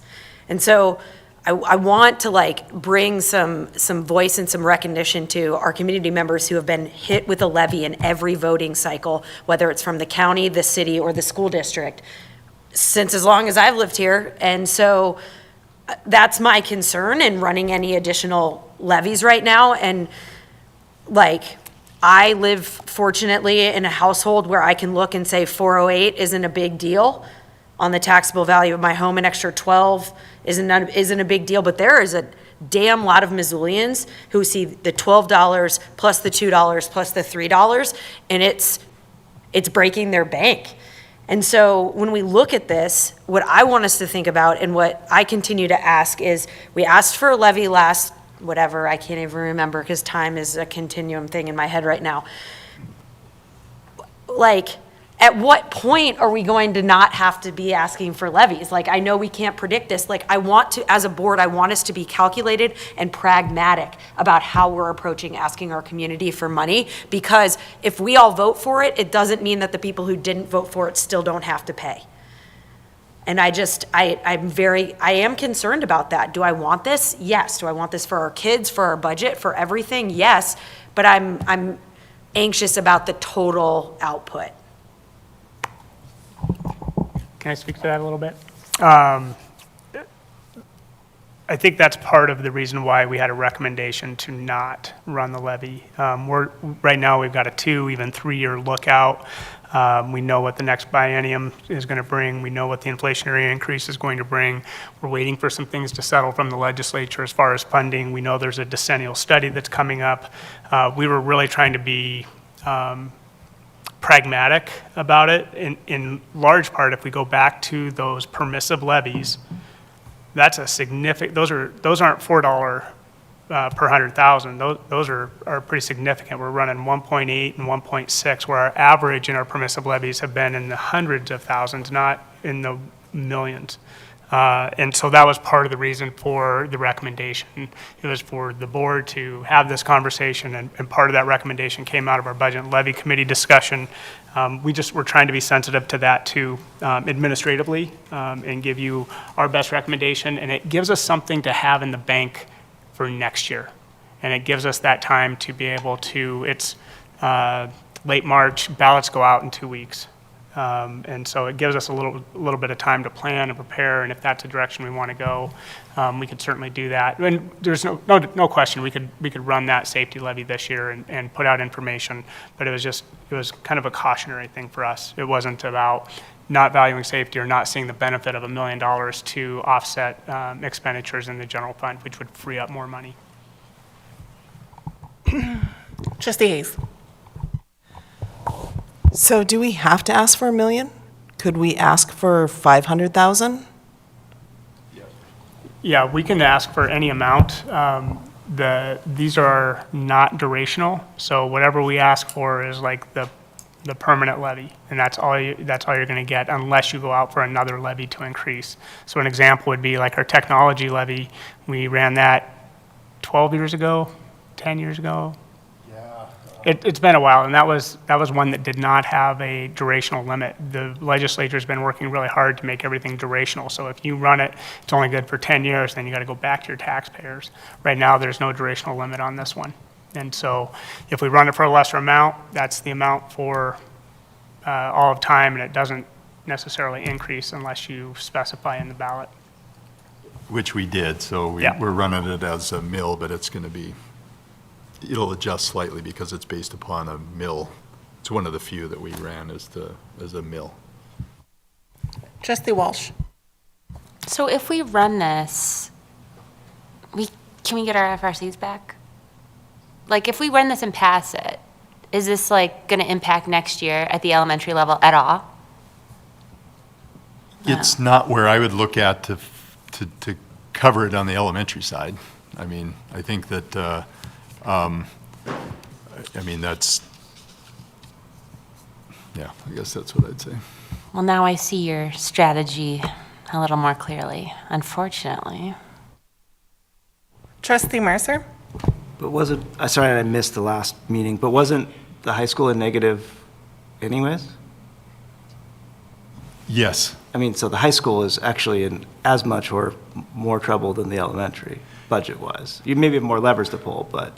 Yeah, so right now, our latest numbers are to the good about 190 elementary and down 190 high school. It's sort of like a wash, and what we've done in the past is adjusted IDEA B allocation between the two districts, so the elementary would get less of those funds and incur more of that burden, and the high school. But again, we're pretty early in the process to call those shots. Trustee Witcher? Here's my other concern. So right now, like, our big population of kiddos is in 10th grade. That's like our big cohort, 10th, 11th grade. And we have a smaller cohort of kiddos moving through elementary to middle school. When they hit high school, their numbers are going to drop, and we're going to have less kids in high school than we do right now, which means we'll have less money budgeted that we're able to spend, and we're going to be facing cuts in our high school district once we matriculate our little kids up. So that's what we're facing in the next couple of years, unless everyone decides to move to Missoula with a high schooler and send them to high school here, because we all know our high schools are the best, which they are. But that's like my other concern now, is that if we're running a levy for the high school now, what are we going to be asking for in 5 years when we're hitting a true, even more budget crisis in our high school district? Or do we just ask every year? I mean. Well, I'd say yes on an operational levy side. I think it's the cards were dealt with by the state for funding purposes. It's like that overbase operational levy. This year it's 384 and 160. Those are, it's just what the formula of the state requires. So I think the only time we didn't run those was when COVID hit, and we didn't run them. And it's kind of funds really that are just operational based. And it used to be, when that formula was put in place, it was extra funding for districts that could pass those levies. I think most districts across the state either are at or close to max budget because they need the funds just to operate. And if they're not there, it's probably because they're failing those levies. So anymore, it's just like, all right, this is the amount this year, and that's how I'd look at it from an operational standpoint. And when you talk safety security levy, that's different. Trustee Mercer? The district's going to run an operational levy every time just to get to budget, because that's the way the legislature set it up. We have no choice. In terms of these other ones that are outside of that regime, there's a tech one, there's not many left. And in the depth of COVID funding crisis, at your most creative, you came up with, well, we could run a safety levy. There aren't many others to run, right? Like, so it's kind of, this is the last one. You could always try to go more in any given one, but you got to justify it as safety. There's only so much safety spending that is budgetable.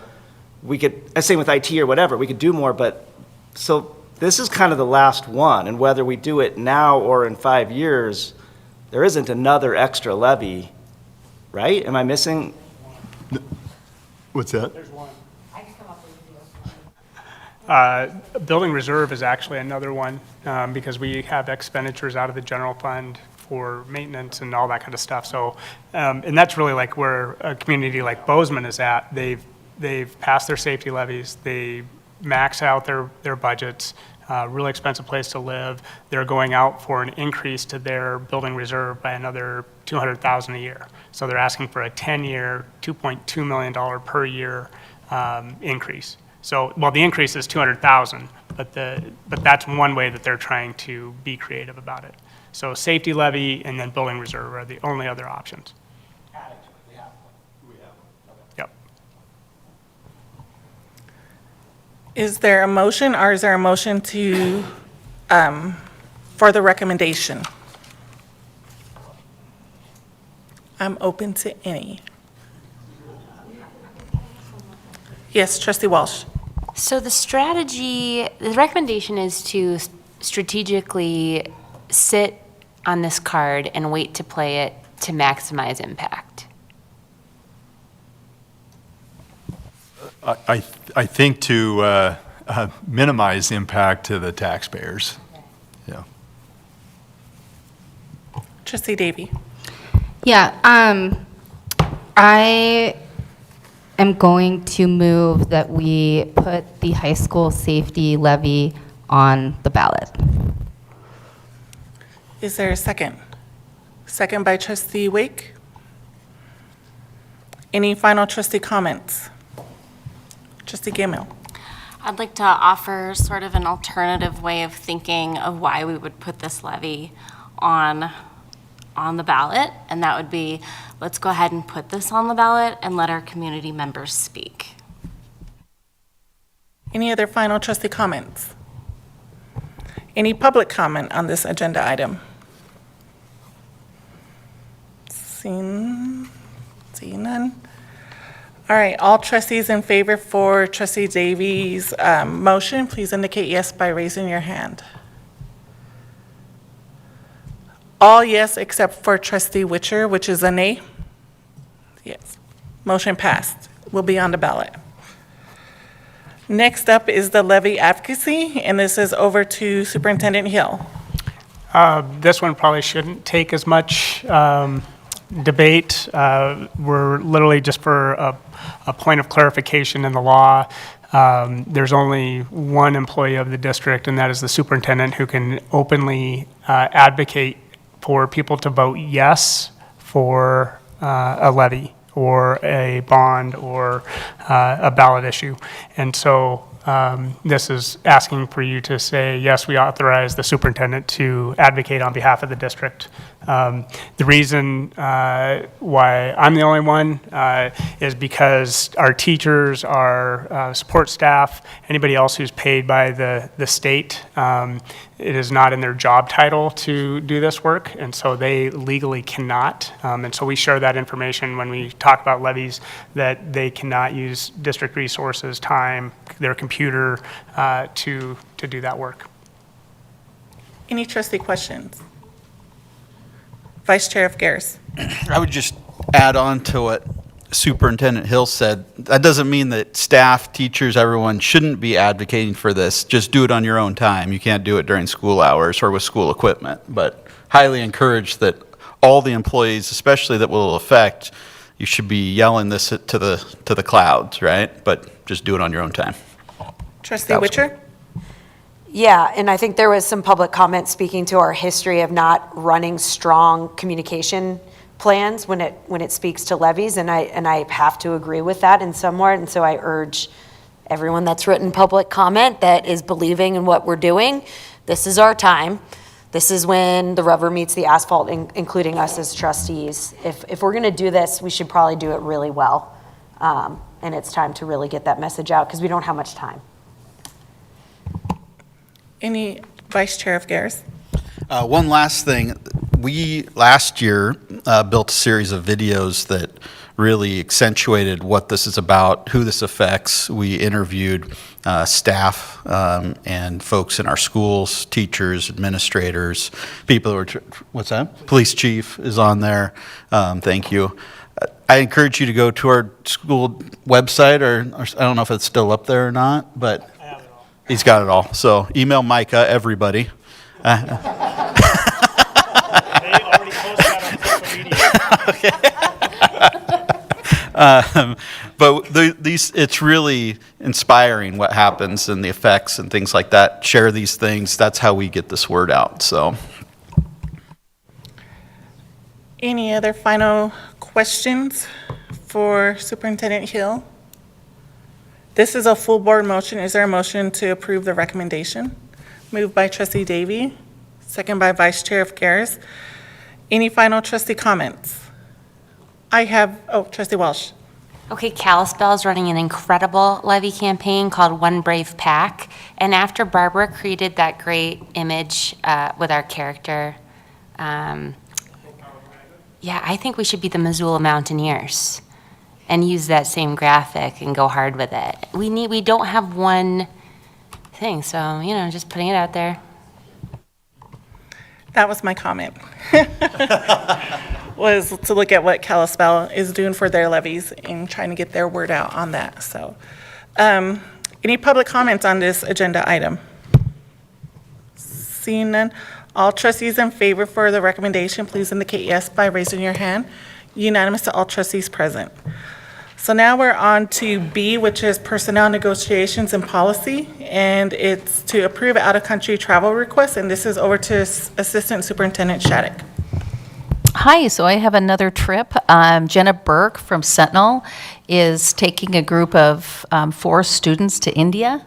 They're participating in the Academic World Quest, and they're leaving at the end of June.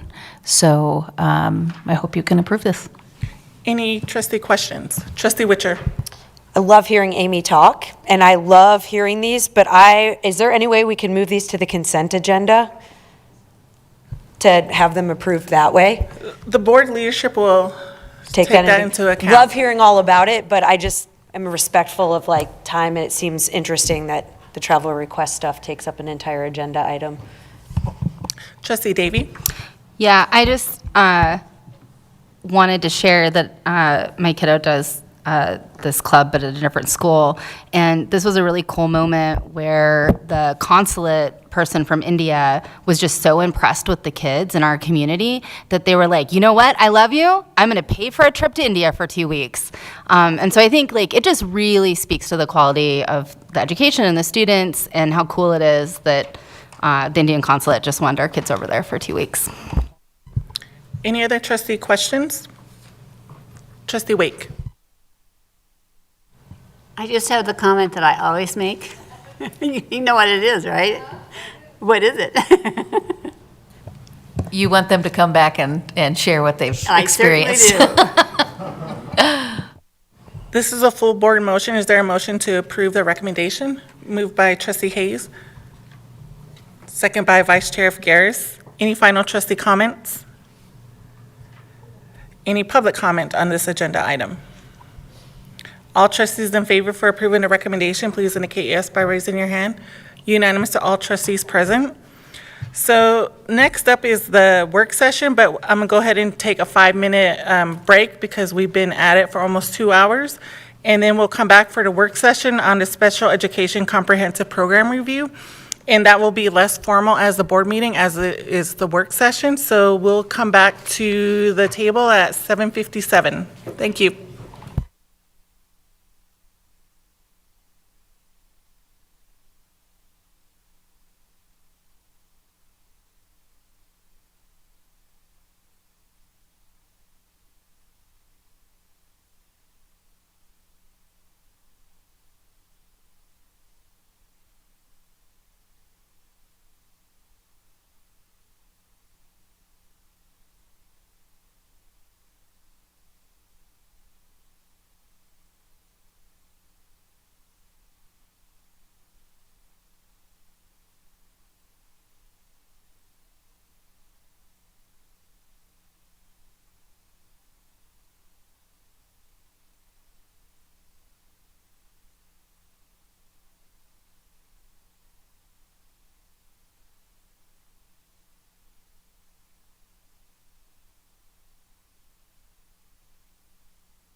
1 minute before we start.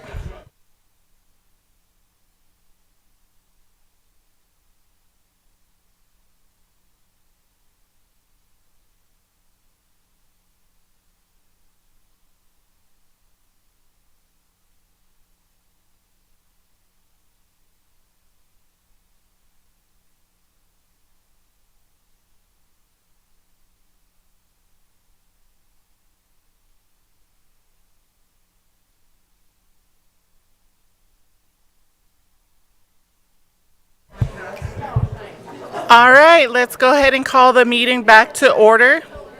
Sorry.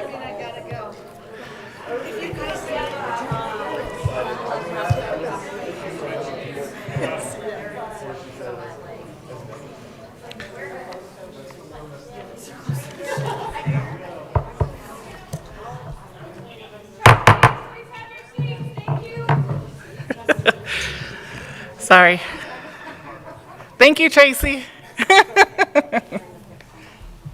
Oh. So we'll go ahead and start tonight's work session, which is on the Special Education Comprehensive Program Review. And I'll go ahead and turn it over to Superintendent Hill.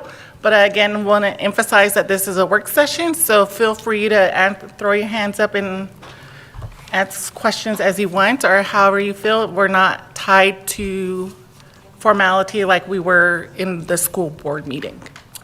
Yep. I'm just going to read it word for word, all 65 pages. No, I'm just kidding. Vern's going to do that. Kidding again. All joking aside, this has been a project that's been in the works for quite some time, and we are grateful to have had Vern come in, meet with our staff, and really do a very comprehensive review of special education for Missoula County Public Schools. And Vern comes with a great background. He's been a school superintendent. He's been a special education director for over 14 years. He's an adjunct professor at Montana State University and has served many different districts and cooperatives throughout the state of Montana in special education. And so we were thankful for his expertise, his willingness to help us and to be here tonight to present to the board his findings. And so with that, I'm going to turn it over to Vern, and I'll be driving, Vern, so you just tell me what page number and where to go. Sounds good. All right. First of all, I'd like to thank you, the board members, for allowing me the opportunity to learn more about special education than probably anybody in your district knows, because I had time just to dedicate to that process over a period of 6 or 8 months that we've been working on this, revising it. And I have to thank the staff, all the people that helped pull together this information for me, and the members of the public need to know that visited with a lot of teachers, a lot of paraeducators, and it was just a great experience.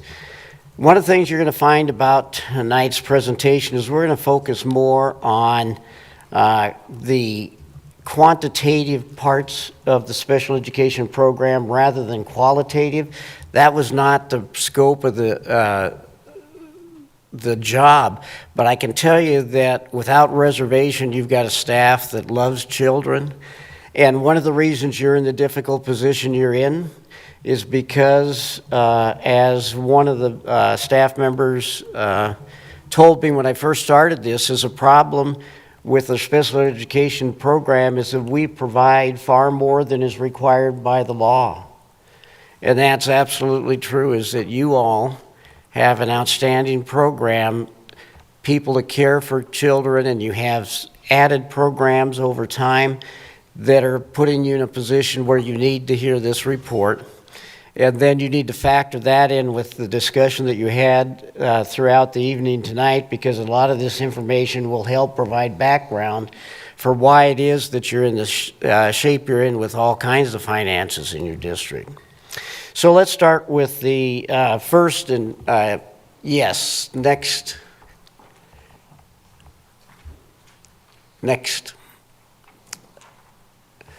Data. This information came from Office of Public Instruction and your own district records, But one of the things that this presentation is about tonight is to educate you a little bit about special education as well. Special education is funded by three major sources: federal, which is called the IDEA Part B, and preschool, the state, and then your local tax dollars.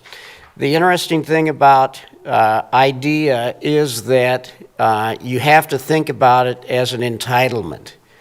A child in the United States is guaranteed a free, appropriate public education in a school district, no matter what the cost. So think about it as an entitlement, like Social Security for people like me. You have a responsibility to provide whatever program your school staff says this child needs to be able to progress to the degree that they can with their disability. And so thinking entitlement, all the programs you talked about tonight, if there's only one thing left in your district that's paid for, the federal law says you're going to pay for special education. So what's happened in your district over time is that the cost for special education continues to grow because the needs that your teachers perceive that a child has continue to grow.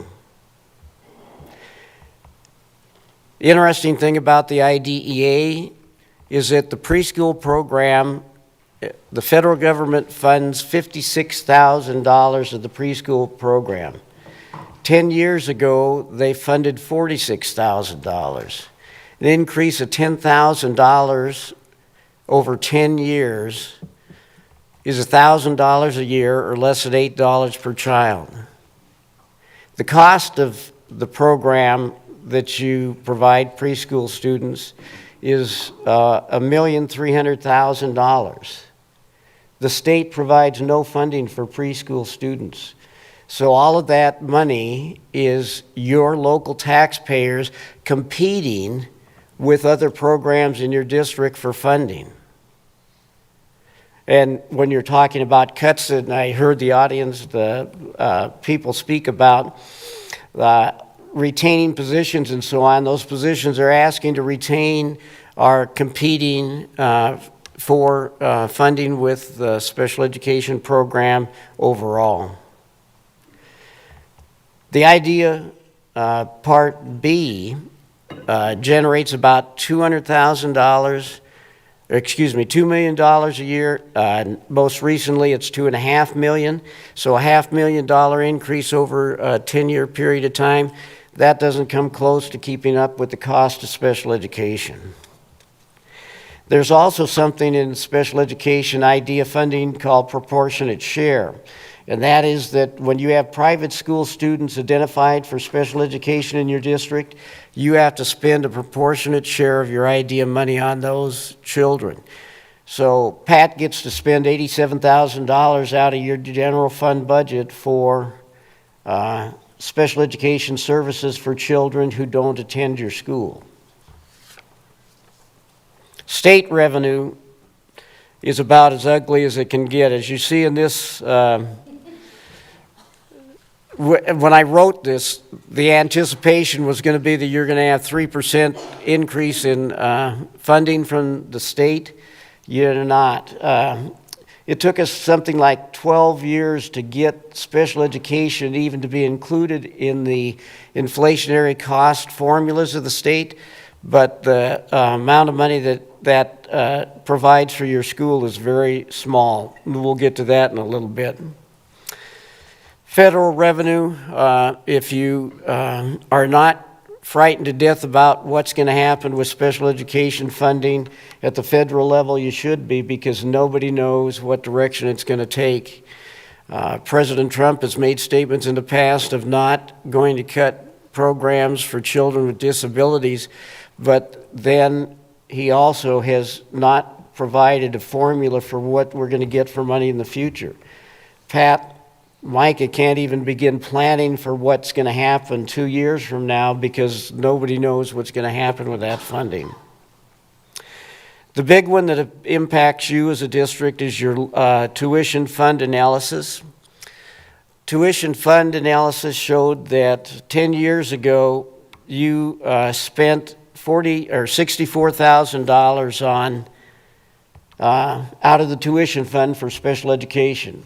Last year, you spent $1,900,000. So that has gone up just steadily over time. And the spreadsheets at the end of this report provide the exact details. So you're paying a substantial amount of money for your special education program, which is very good of you, but your sources of revenue to pay for that are starting to dry up. The tuition fund is going to be capped within a couple of years, is what we anticipate. Is that correct, Pat? Say that again, Bert? Yeah, that the tuition fund will be capped as to what you can ask for. You're getting close to what that level is. Right, yeah, we hit it in the high school last year, and we have room in the elementary based upon the, and we'll do a recalculation to figure out if there's more room since then, but. So that's going to be a fund that's not going to be of much use to you after all. At least not as much as what it has been for the past several years. Maintenance of effort is a term you need to be familiar with. The money you spend on special education this year, you have to spend at least that much money next year. If you don't, you have to pay money back to the federal government equal to what you did not spend. So when you have transportation costs go up by over $1 million for special education children, that's what you have to spend next year as well, and the year after, and the year after that. So one of the jobs of the district administration is to limit the amount of increase you have in the hopes that you're not going to just keep growing that fund forever. That's the big thing you need to know from that spreadsheet. So are you saying that special ed costs can only ever be reduced simply by inflation, basically, by not funding inflation? They can only ever be held flat? There are two reasons you can reduce. One is if you have a high-cost student. A child who is deaf, has a sign interpreter, is one of the most expensive students you have, $70,000 a year maybe. That student leaves, you can reduce your MOE by $70,000. The other way of reducing it is if you have a high-cost teacher, somebody that's 30 years experience in your district that retires, you replace them with a young teacher that costs far less money. The difference in cost, you can reduce it. So they're very, very small. Plus, once you reduce it by that small amount, you just have a new level. If you are able to reduce it by that small amount, that becomes your new target for the next year. But if you reduce it because of the cost of an individual student, that you're meeting the maintenance of effort by that, then you still have to go back to what it was the prior year. So the thing you can't get away from as a district is once you spend money on special education, you have to keep spending that much money, which is pretty easy to do because the cost of special education continues to go up dramatically. Is that on a cost per student basis or a total cost? Because if our students go down, do we still have to maintain the spending? The way that it functions is that the first look the state does at it is total dollars spent K through 12 for your district. And if you've met that, even if the elementary went down, if the high school went up enough to cover it, you're fine. If you don't make it that way, then you look at the cost per student. And if the cost per student did not go down, then you're okay, which you did a couple of years ago. You were okay. One of the things that I think is important information with your discussion earlier tonight is if you look at the, scroll down if you would please, Mike, nope,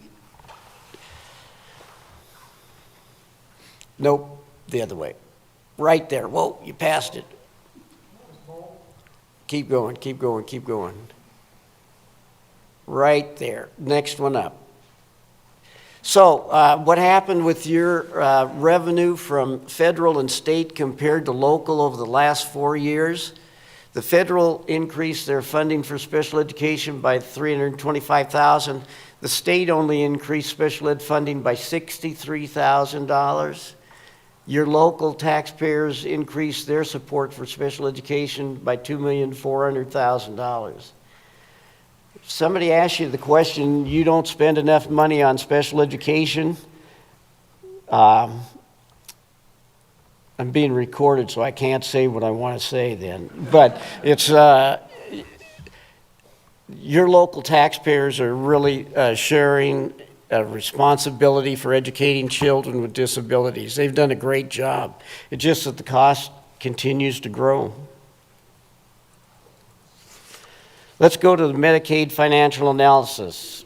This is one of the areas that you actually can increase revenue that helps special education. It's the only area you have that you can increase funding for children with disabilities. There are the programs listed on this page that, starting with direct billing, you can bill Medicaid for reimbursement of costs for speech, OT, PT, some school psychology, some school nurses, but those dollars can be used for anything once you get the money back from the Medicaid providers at the state level. The problem we have now, though, in the country is that that's one of the programs that they talk about at the national level that's targeted for cuts. And we don't know if Medicaid reduction is going to look at funding schools portion of Medicaid. If it does, it's a huge source of money that your district and all others would continue to lose. Your direct billing has been really inconsistent over the last couple of years because there's nobody that's been held responsible that says you're in charge of making as much money in reimbursement as you can and making sure that it's done well. So that's going to be one of the recommendations that you'll see later on. Medicaid administrative claiming is a strange way of being able to charge the state Medicaid program for work administrators do to connect parents with the Medicaid program. And so that also at one time generated quite a bit of money. There's been years where it has generated zero amount of money. Activities of daily living, your children that have needs with that, where they need toileting assistance or feeding, grooming, those kind of things, your district is not doing a good job of billing for reimbursement for those, and you need to have somebody, again, responsible for saying, we're going to take care of making sure that we get our full share of reimbursement for those programs. The last one is not really a special education program, but it gets associated with special education, and that's the CSCT program for mental health services for all children. They don't have to have an IEP to be able to be eligible for CSCT. That program, when it started several years ago, was reimbursed 100% by the state government, so it didn't cost you anything. You jumped right in, you put teams in schools to help kids, and in the last year, or 2 years maybe, they've started cutting it to where now you're going to be having to take some of your general fund dollars to pay for your share of CSCT programs that your private provider provides in your school. Well, one of the recommendations you'll see is, you know, CSCT is a great program, really helps a lot of children. You're going to have to identify a funding source for that, though, if you're going to keep the program, instead of just asking Pat and Denise to come up with money somehow to be able to cover the program costs at the end of the year when you have to come up with all this money.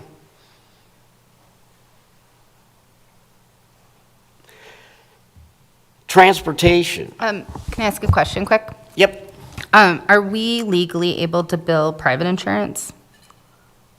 No. But that's a great question. Yep. And I don't know why not. But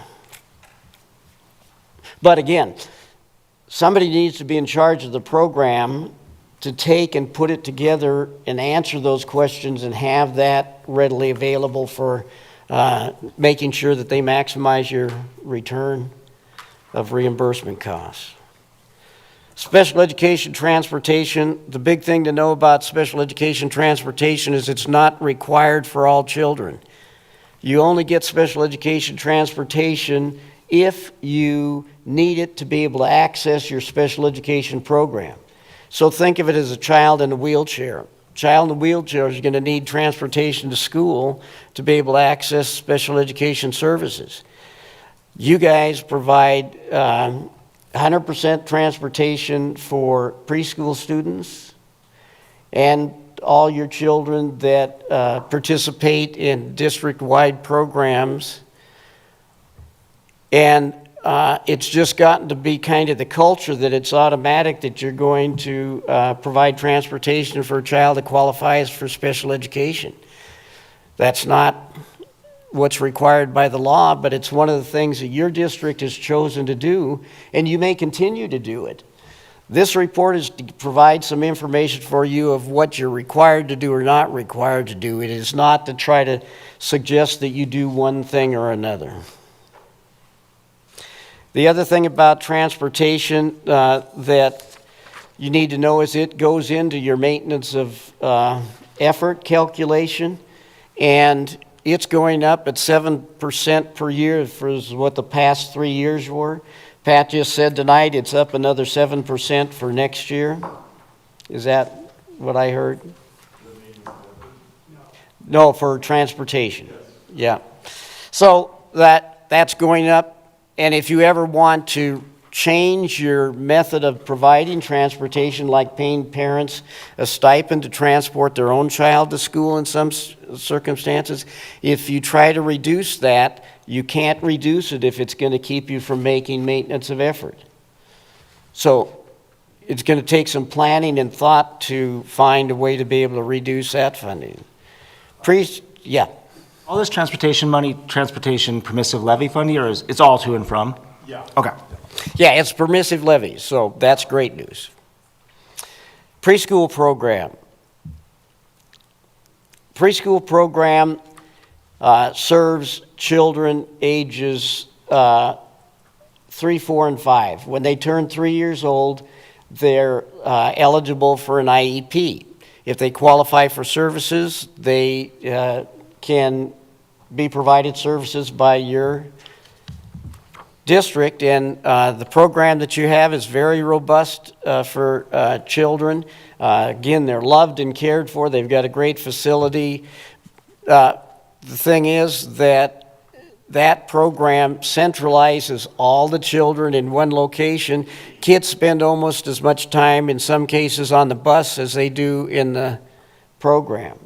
Every one of the buses that runs for special education has both a driver and a paraeducator on it, so it's a very expensive program.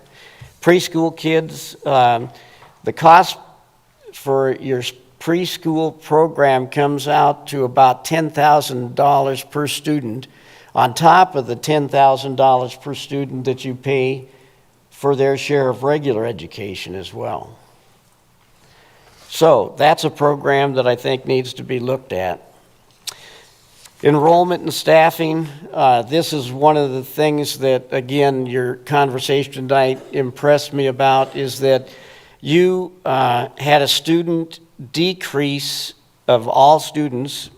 277 students left from 2020 to 2024. At the same time that number of students left, you had 319 new special ed students. Well, when you lose 277 students, I don't think you're going to backfill it with 319 students coming in with IEPs. And so this was our first clue that there's probably over-identification of special education students going on in your district. There's lots of reasons for over-identification. Teachers sometimes feel it's the only way they can get help for a student. Sometimes they take great pride in saying that we've got the most special education students of any building in the community, in the district. You know, it's something that needs to be looked at, and so far there's nobody looking at it. Yes?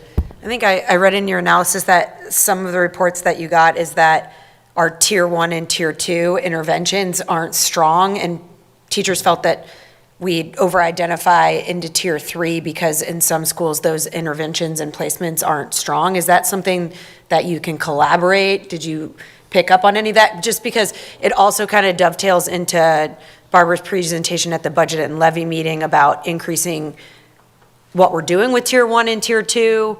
It just like all kind of links together a little bit. Absolutely. And the schools that have Title I funding were the ones that said they had the best success with tier 1 and tier 2, and they had the lower number of students that found eligible for special education. So that cut in Title I funding that we're hearing about from the feds is really, it's concerning to me, because there's some schools in your district that are doing a great job with those tiered interventions, but it's because they have the staff to do it. Now, if they have to reduce staff in Title I don't know where you go. I'm going to push back on that just a little Yep. bit, because one of my biggest issues is that we don't tier students the same way across the district. That's true. So a tier 2 student at Rattlesnake looks way different than a tier 2 student at Lowell. And so, in my opinion, the title schools might have better tier 1 and tier 2 interventions because they classify kids that would be seen as tier 3 at Paxson. Does that make sense? Yeah, I would agree I mean, with them. and so is in any part of the recommendation is having a more formal tiering system that's district-wide part of any of this, and how we could approach that as a district? That's in the recommendations, yes, absolutely. Thank you. I'm going to skip that page. Let's go to, no, but that's exactly right. And how intertwined it all is that when you reduce a position somehow that was doing a job that helped kids stay out of special education, educating a special education child in your district is something like $10,000 per student. So when you have 319 newly identified students in special education, that's 319 times $10,000. So over that 4-year period of time, you guys really impacted your budget by having so many. And you know, people have tried to tell me that Missoula is unique. We've got more special education children than the rest of the country.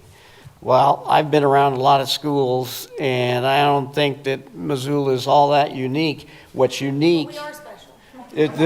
what you are unique in is that you go above and beyond what's required by law to make sure your kids get the best education they can.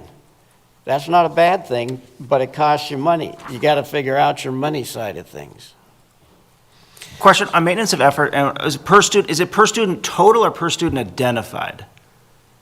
If the number of students identified as special ed goes down, does that allow the maintenance of effort to go down? That is a third option. I've never seen it used in Montana because nobody's ever had that significant decrease. But, you know, there are two parts to the report that I think you need to take seriously. First of all, you need to look at your over-identification and try to make sure you're serving the kids that need it. That doesn't mean that a child in a school should be left without any help. You got to find title dollars. You got to do something else to be able to help that student. It's not that you lose the responsibility for it. And then the second thing is that you got to find ways to increase revenue and then determine what the use of that revenue is going to be. If you increase Medicaid and start bringing in $1 million a year in Medicaid revenue, you need to know what that's going to be used for, rather than just letting the expenses for special education go through the year, and then at the end of the year, when they've overspent by $500,000, to backfill it with your Medicaid money. That's not a sustainable system for having a program, and Pat and Denise are going to run out of options soon as to how they're going to be able to come up with money to fill the cost of special education. So when we're looking at numbers, let's scroll up again, page 13. You're right there. Okay, so overall special education percentages: elementary is 20%, middle school is 19%, high school 14%. Total of all grades is 17.5%. The most recent data from the state and from the feds is that you should have about 15% of your students in special education. Well, 2.5% more than what the state and the nation has translates to you about 230 students at $10,000 a person.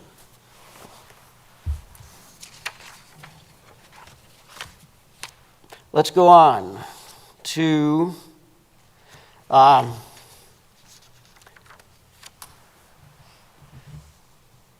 next page.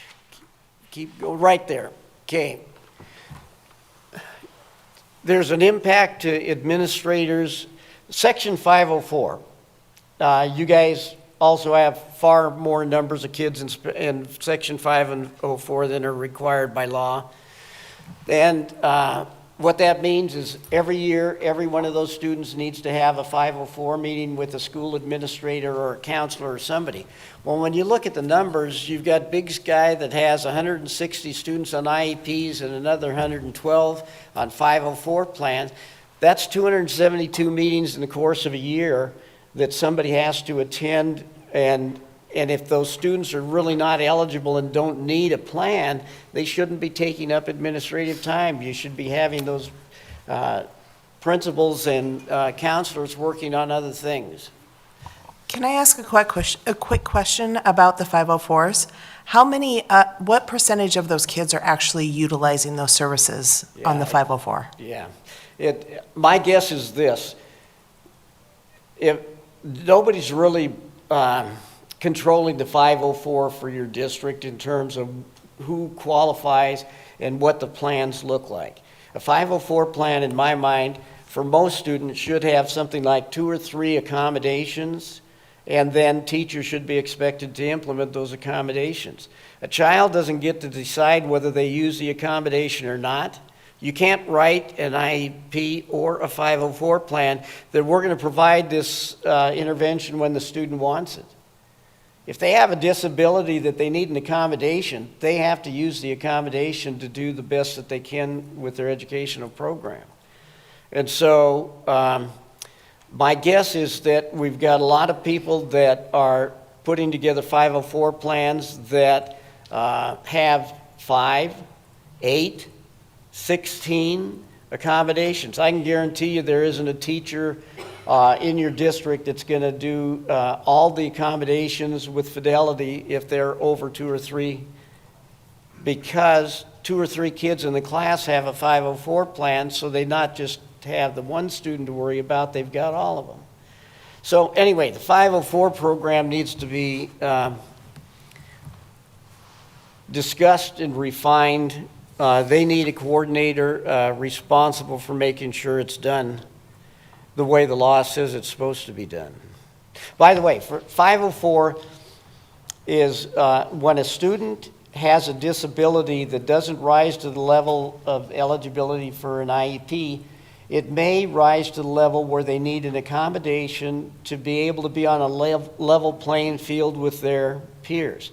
For example, the easiest example of all is a student that is deaf that wants to run the 100-meter sprints in track. Well, you can't fire a gun and have that student on the level playing field with the peers. That's why track meets in Montana now use hand signals for the starting gun instead of just a gun. So you have to provide the way for them to be on a level playing field with their peers, and it's complicated. Yes? So if I'm a special ed parent right now and I'm listening, because I'm sure they all are right now, I'm worried, are you saying if we're over identifying kiddos as needing IEPs and 504s, is it your recommendation that we allow kids with the current level of that have been had assigned 504s and IEPs matriculate out and graduate, and then we're taking the new kids and not diagnosing them as strictly, or are we, is the recommendation that we reevaluate everybody that's on the special ed caseload right now? No, what it would be is that you have, with both special education children and 504 children, there's a mandatory annual meeting. One of the things your district does not have is any data about how many kids exit special education. I mean, you've got 110 kids that are preschool students every year. Do they get out of special education when they're in first grade or second grade or fifth grade, or are they there for the rest of their lives? One of the things that we discovered is that if a parent is pushing and saying, I want my kid to have 504 because I want him to have it when they go to college, well, that's not what 504 is designed to do, is to keep a kid in the program long enough for them to be able to get services in college. And so teachers and principals back off on saying to parents, I'm sorry, your child doesn't qualify anymore. And so that's one of the looks, is it should be a celebration that you get a preschool child that goes through 4 years. The people that have the most success in exiting kids are speech people. And when they have a kid in speech, they work with them, they get them trained, they get their R sound and whatever, and then they get to bring a little buddy to class their last session to be able to have cake and whatever, because they celebrate their success that they no longer need special education. I think part of it is people lose the focus that you're supposed to get kids into special education, and then some of them, you're supposed to work them to be as independent as possible. That's what IED is about, is the child is supposed to be as independent as possible by the time they're in, by the time they graduate. Here's one of the things that really gets parents upset, glad you brought this up, is that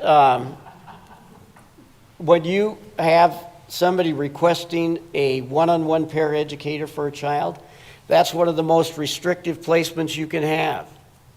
It's the most restrictive because you make that child dependent on the aid that helps them every single minute of the day. And that's not appropriate. Shared paraeducator support, where one paraeducator works with 2 or 3 or 4 students or something like that, is what you're trying to do. One of our biggest challenges is with children who are deaf that have a signed interpreter, is finding ways to make them be independent enough to be able to eat lunch in the lunchroom without the paraeducator, without the interpreter being there.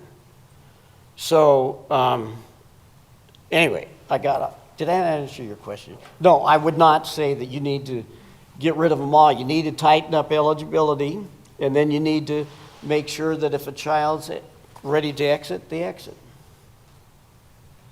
Yes? Yeah, I think you're getting to the point of a lot of parents have the idea that more help is better. More help, more like getting up to that top tier 3 is going to give us the best education. But do you have recommendations of how we can start communicating that sometimes more help, more restriction prevents development and growth? I think that that's one of the primary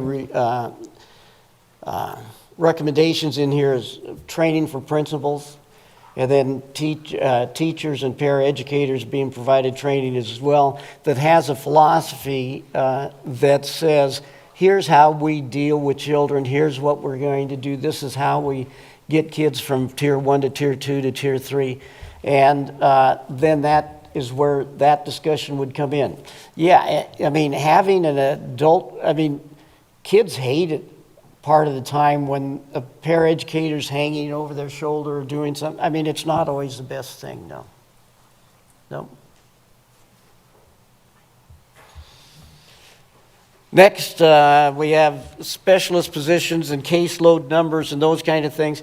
Yeah, a bunch of what I did in looking at facts and figures and those kind of things indicated to me that you guys are not out of balance in a lot of ways. You don't have far more school psychologists and speech pathologists and so on than what you should have.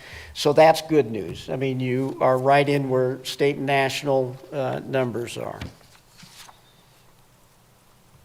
Your collective bargaining agreement. I've never worked in a district that had numbers in a collective bargaining agreement, but these numbers seem reasonable as well. I just talk about other things. quickly go, do we have time that I can quickly go through the recommendations? Okay, so let's look at the recommendations first for students over-identified. So that's section 2 recommendations.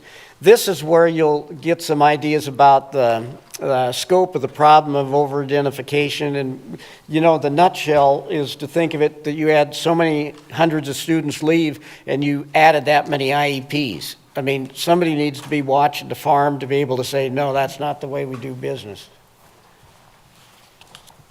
And so reading that one, the main discussion is training people and having, I'll jump right to it. I think you need a director, and the director needs to be the person that makes the position of the district clear that we're going to qualify every child for special education who meets the criteria. We're not going to qualify those that don't. We're going to qualify the kids who need 504, and we're not going to qualify the ones that don't. And if a parent is upset about it, it may come to legal challenge or something, but at some point you got to say, no, we're not doing business that way. If your child's being successful and doesn't need an IEP or a plan. Section 504 recommendations. This is very similar to the over-identification one.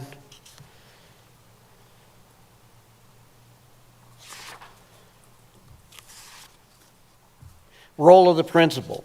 This needs to be explored and discussed with the principals about what their role is regarding special education in 504. There's some confusion about whether a child that qualifies for 504 really needs a 504 plan or not. There are some schools in your district that get every kid that qualifies a 504 plan. Well, that's not what the law says, but that's what the principal understands the law says, and he's wrong, or she's wrong. Preschool recommendations. That one, you know, again, when you've got a program that's costing you that much money, you need to take a look at it periodically just to see, are we doing it the most efficient way we can? Are there alternatives to how we, this recommendation by itself may be a 2-year project. You know, it may not be something you can do overnight. Medicaid program recommendations. This is one I think you need to really get on yet this spring to get ready for next year to make sure you're doing everything you can to maximize. CSCT. You know, that's the one that I'll tell you, you just got to decide, can we afford it or not? I mean, if you're competing for dollars, nothing, if you're cutting a lot of other positions and stuff, I don't know. On that one, for the CST, we're cutting it half cost that was billed elsewhere. Is it offsetting things, or would it just go away and just save the 30%? I think it could. It's tier 3 supports. So it's what's changed about it is the billing and limiting it to 1 hour billable increments. So we only have CSCT programs in schools that have large number of qualifying students.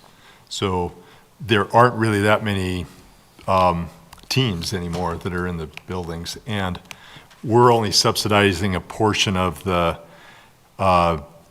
reimbursement. So it's sort of a complicated formula, but it's like the reimbursement rate per hour is $65. I'm averaging or getting close, and they bill at $95, and that's where we were last year. And this year we bumped it because the CSCT providers were subsidizing the part of it, and not to a huge degree, but Vern's right. I mean, we're still subsidizing part of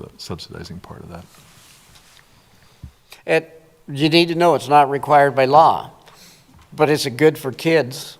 Yes. You're in that unfortunate position of trustees. You don't get to decide that you're going to fund something just because it's good for kids. Can I go back to the preschool recommendation really quick? Because it was my understanding that we ran into a financial situation because we took kids from the Jefferson program and put them into their neighborhood elementary school for EK, early literacy this year, and that created some higher need, but your recommendation is that we continue to do that instead of having them, do you know, remember what I'm talking about here? Vinny, like, we had kiddos that could have gone to Jefferson that were like part-time, and we put them in the EL programs in their neighborhood school, but then the paras didn't follow them, and there was this issue. Yeah, I think it's the direction that was given last year relative to EL was if a student qualifies for EL, right, and that there's a cut score based on, literacy, numeracy, a variety of factors, then they're eligible. But what the distinction wasn't made between being eligible for a early literacy program and being eligible for developmental preschool. So a student on an IEP, their placement isn't necessarily in an early literacy classroom. It's like two different levels. So if you're at a point where if you're eligible for services for an IEP and you're 3 or 4 years old, your placement is, the offer of FAPE is our developmental preschool program. Yes. And that's the move we're going for next year. Yep. And, there's so many factors involved here. If you can take your 4-year-olds and put them in a full-day program similar to early literacy, you get A and B for them, which pays for the cost of a teacher and an aide in the program. And they get 7 hours of instruction a day instead of 2.5, 3 days a week. So this program is so, virtually every educator believes that early intervention is a very, very key to the development of children, but how you do it efficiently and effectively is what needs to be looked at. And it may end up looking exactly the same. Finance department, I was just making some recommendations that, again, I'm not making it secret, I think you need a director. And the director needs to work with the finance department to understand where the money's coming for. And of course, Trevor too, he doesn't need an email that says we need 3 new teachers at Hawthorne School by Wednesday. You need to have identified how you're going to fund the things that in the course of a year's time, it looks like it's an unanticipated expense, when really, preschool program's a good one. Preschool program starts out with 50 kids at the first of the year. By the end of the year, they have 110. Well, that's not an unanticipated increase. It's been that way for 15 years. So you got to figure out, hey, we got to pay for a program that's that big. Transportation, building tours, that every place I went, that big levy that you guys ran years ago for building improvements, you could see it. And people loved it, the kids loved it. It was just great to be able to see. But I do have a couple of recommendations there. Special education director's position is the one that the special ed director should have done what I did right now. And they should be doing it every year, monitoring and keeping track and knowing what's going on, being able to know how many kids are tested for special education that do not qualify. There's just all kinds of things that person needs to be responsible for, because nobody else in your district has the time to be able to take what it takes to do this. Then I do a staffing recommendation, and then the last part of it are the spreadsheets themselves, which are kind of fun reading, especially as you're making your budget decisions coming up. So, that's it. Any final trustee comments or questions? I just want to thank you for all the time and effort you put into this, and I appreciate it. Well, I got to look at, I wrote some notes down when I was listening to the earlier thing. competition for resources. If you don't contain the numbers of kids eligible and stuff, it's just going to put pressure on anything else and everything else that you have. All those people that talk to you about the positions and what they do helping with kids, you can't fund it if you're using it some other way. Your EL program, principals loved it. Cite all kinds of successes for your early literacy program. And when I ask them, would you accept any special ed kids in your EL program? Are you okay if they leave the Jefferson school and come to your school? Hell yeah, yes. Yeah. Okay. So, I mean, there's lots of good stuff going on. This is just food for thought. Vern, I have a couple questions for you. Something that really stuck out to me is when you talked about how we have an over-identification issue. Were you able to do a root cause analysis of why that is? Combination of not holding the line with the identification process, not understanding that you can tell parents, no, your child doesn't qualify and we're not going to provide an IEP. That's a big one. Second one is transfer kids in. Sealy faces a problem where they've never identified a kid at the high school level for Section 504. They have 20% of their kids on 504 plans because they come from the feeder schools with a 504 plan, and so they don't take a hard position and say, we're reevaluating your eligibility and your need for a plan. So there are several things. It seems to me that it would be beneficial as a group for us to understand this problem a little bit more if we learned how the identification process actually takes place. Okay. Then another question I had is currently, I heard you say we're not gathering data. I know that we're required to upload IEPs to Infinite Campus. I don't believe that has necessarily like a data draw from it, or I don't know. There may be. Nobody's doing it. Okay. And so we need, that's why I'm not making a recommendation that you're overstaffed in some other areas. There's lots of work that needs to be done.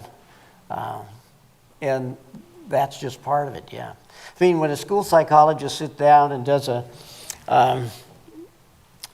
psych evaluation on a student and concludes that they do not qualify, they can drop a quick note to the director's office or something that says, for the month of November, I did 4 evaluations, 2 of the kids did not qualify.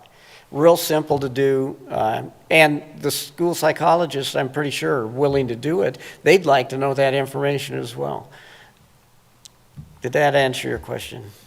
Yeah, I think that's great. I know we were kind of talking about how at different schools there seems to be different identification going on. I'm kind of like struggling with that a little bit in terms of each population at at those schools are all going to be different.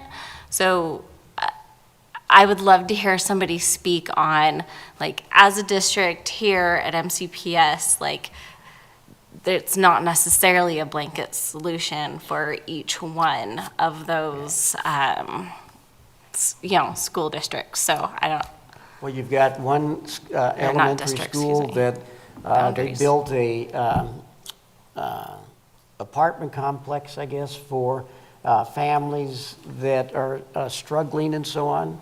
And a lot of people out of state, in state, whatever, move there. And so they may have a disproportionately larger number than some other schools.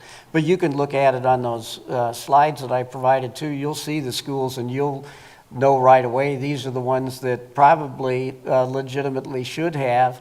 But everybody that I showed those slides to could easily say, I know why this school has so many kids is because the teachers have said they qualify everybody. Yeah.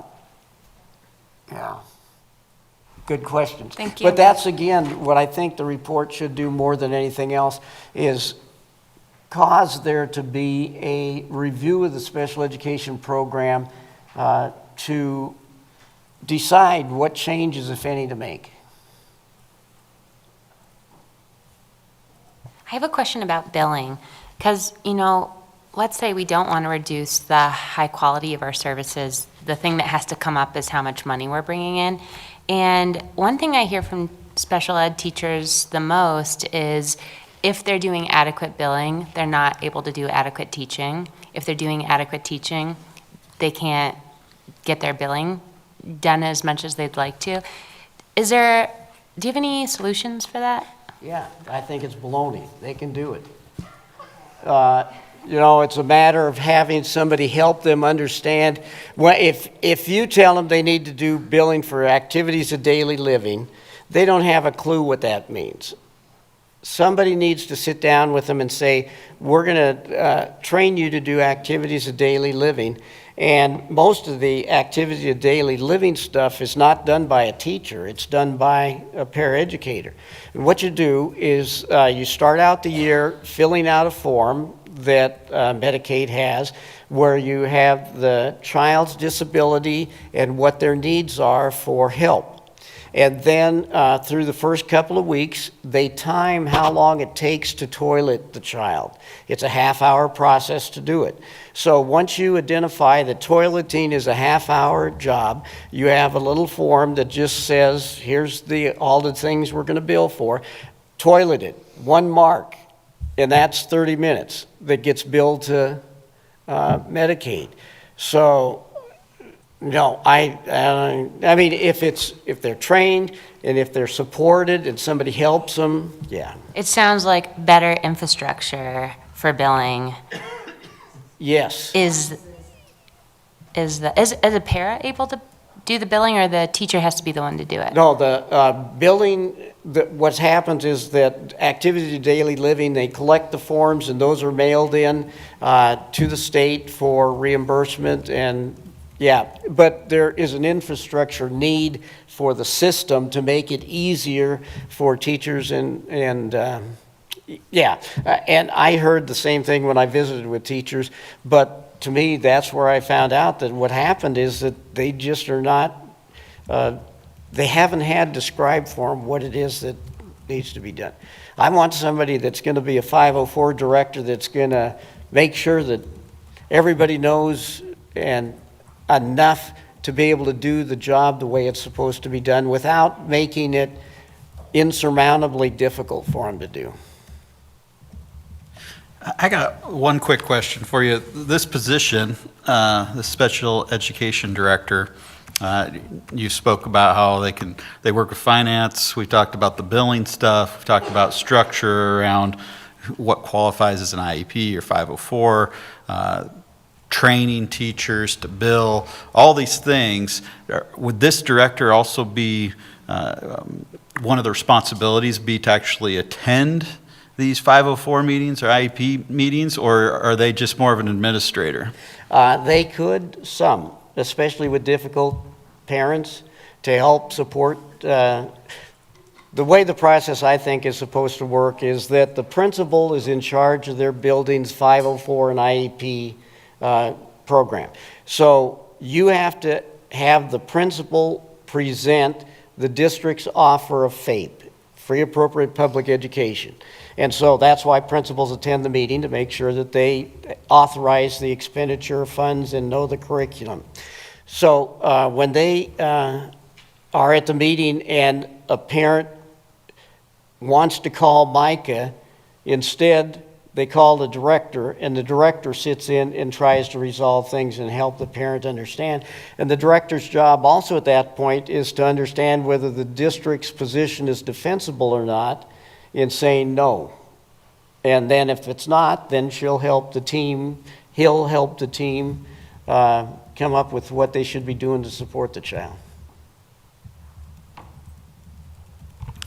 Any final questions or comments from a trustee?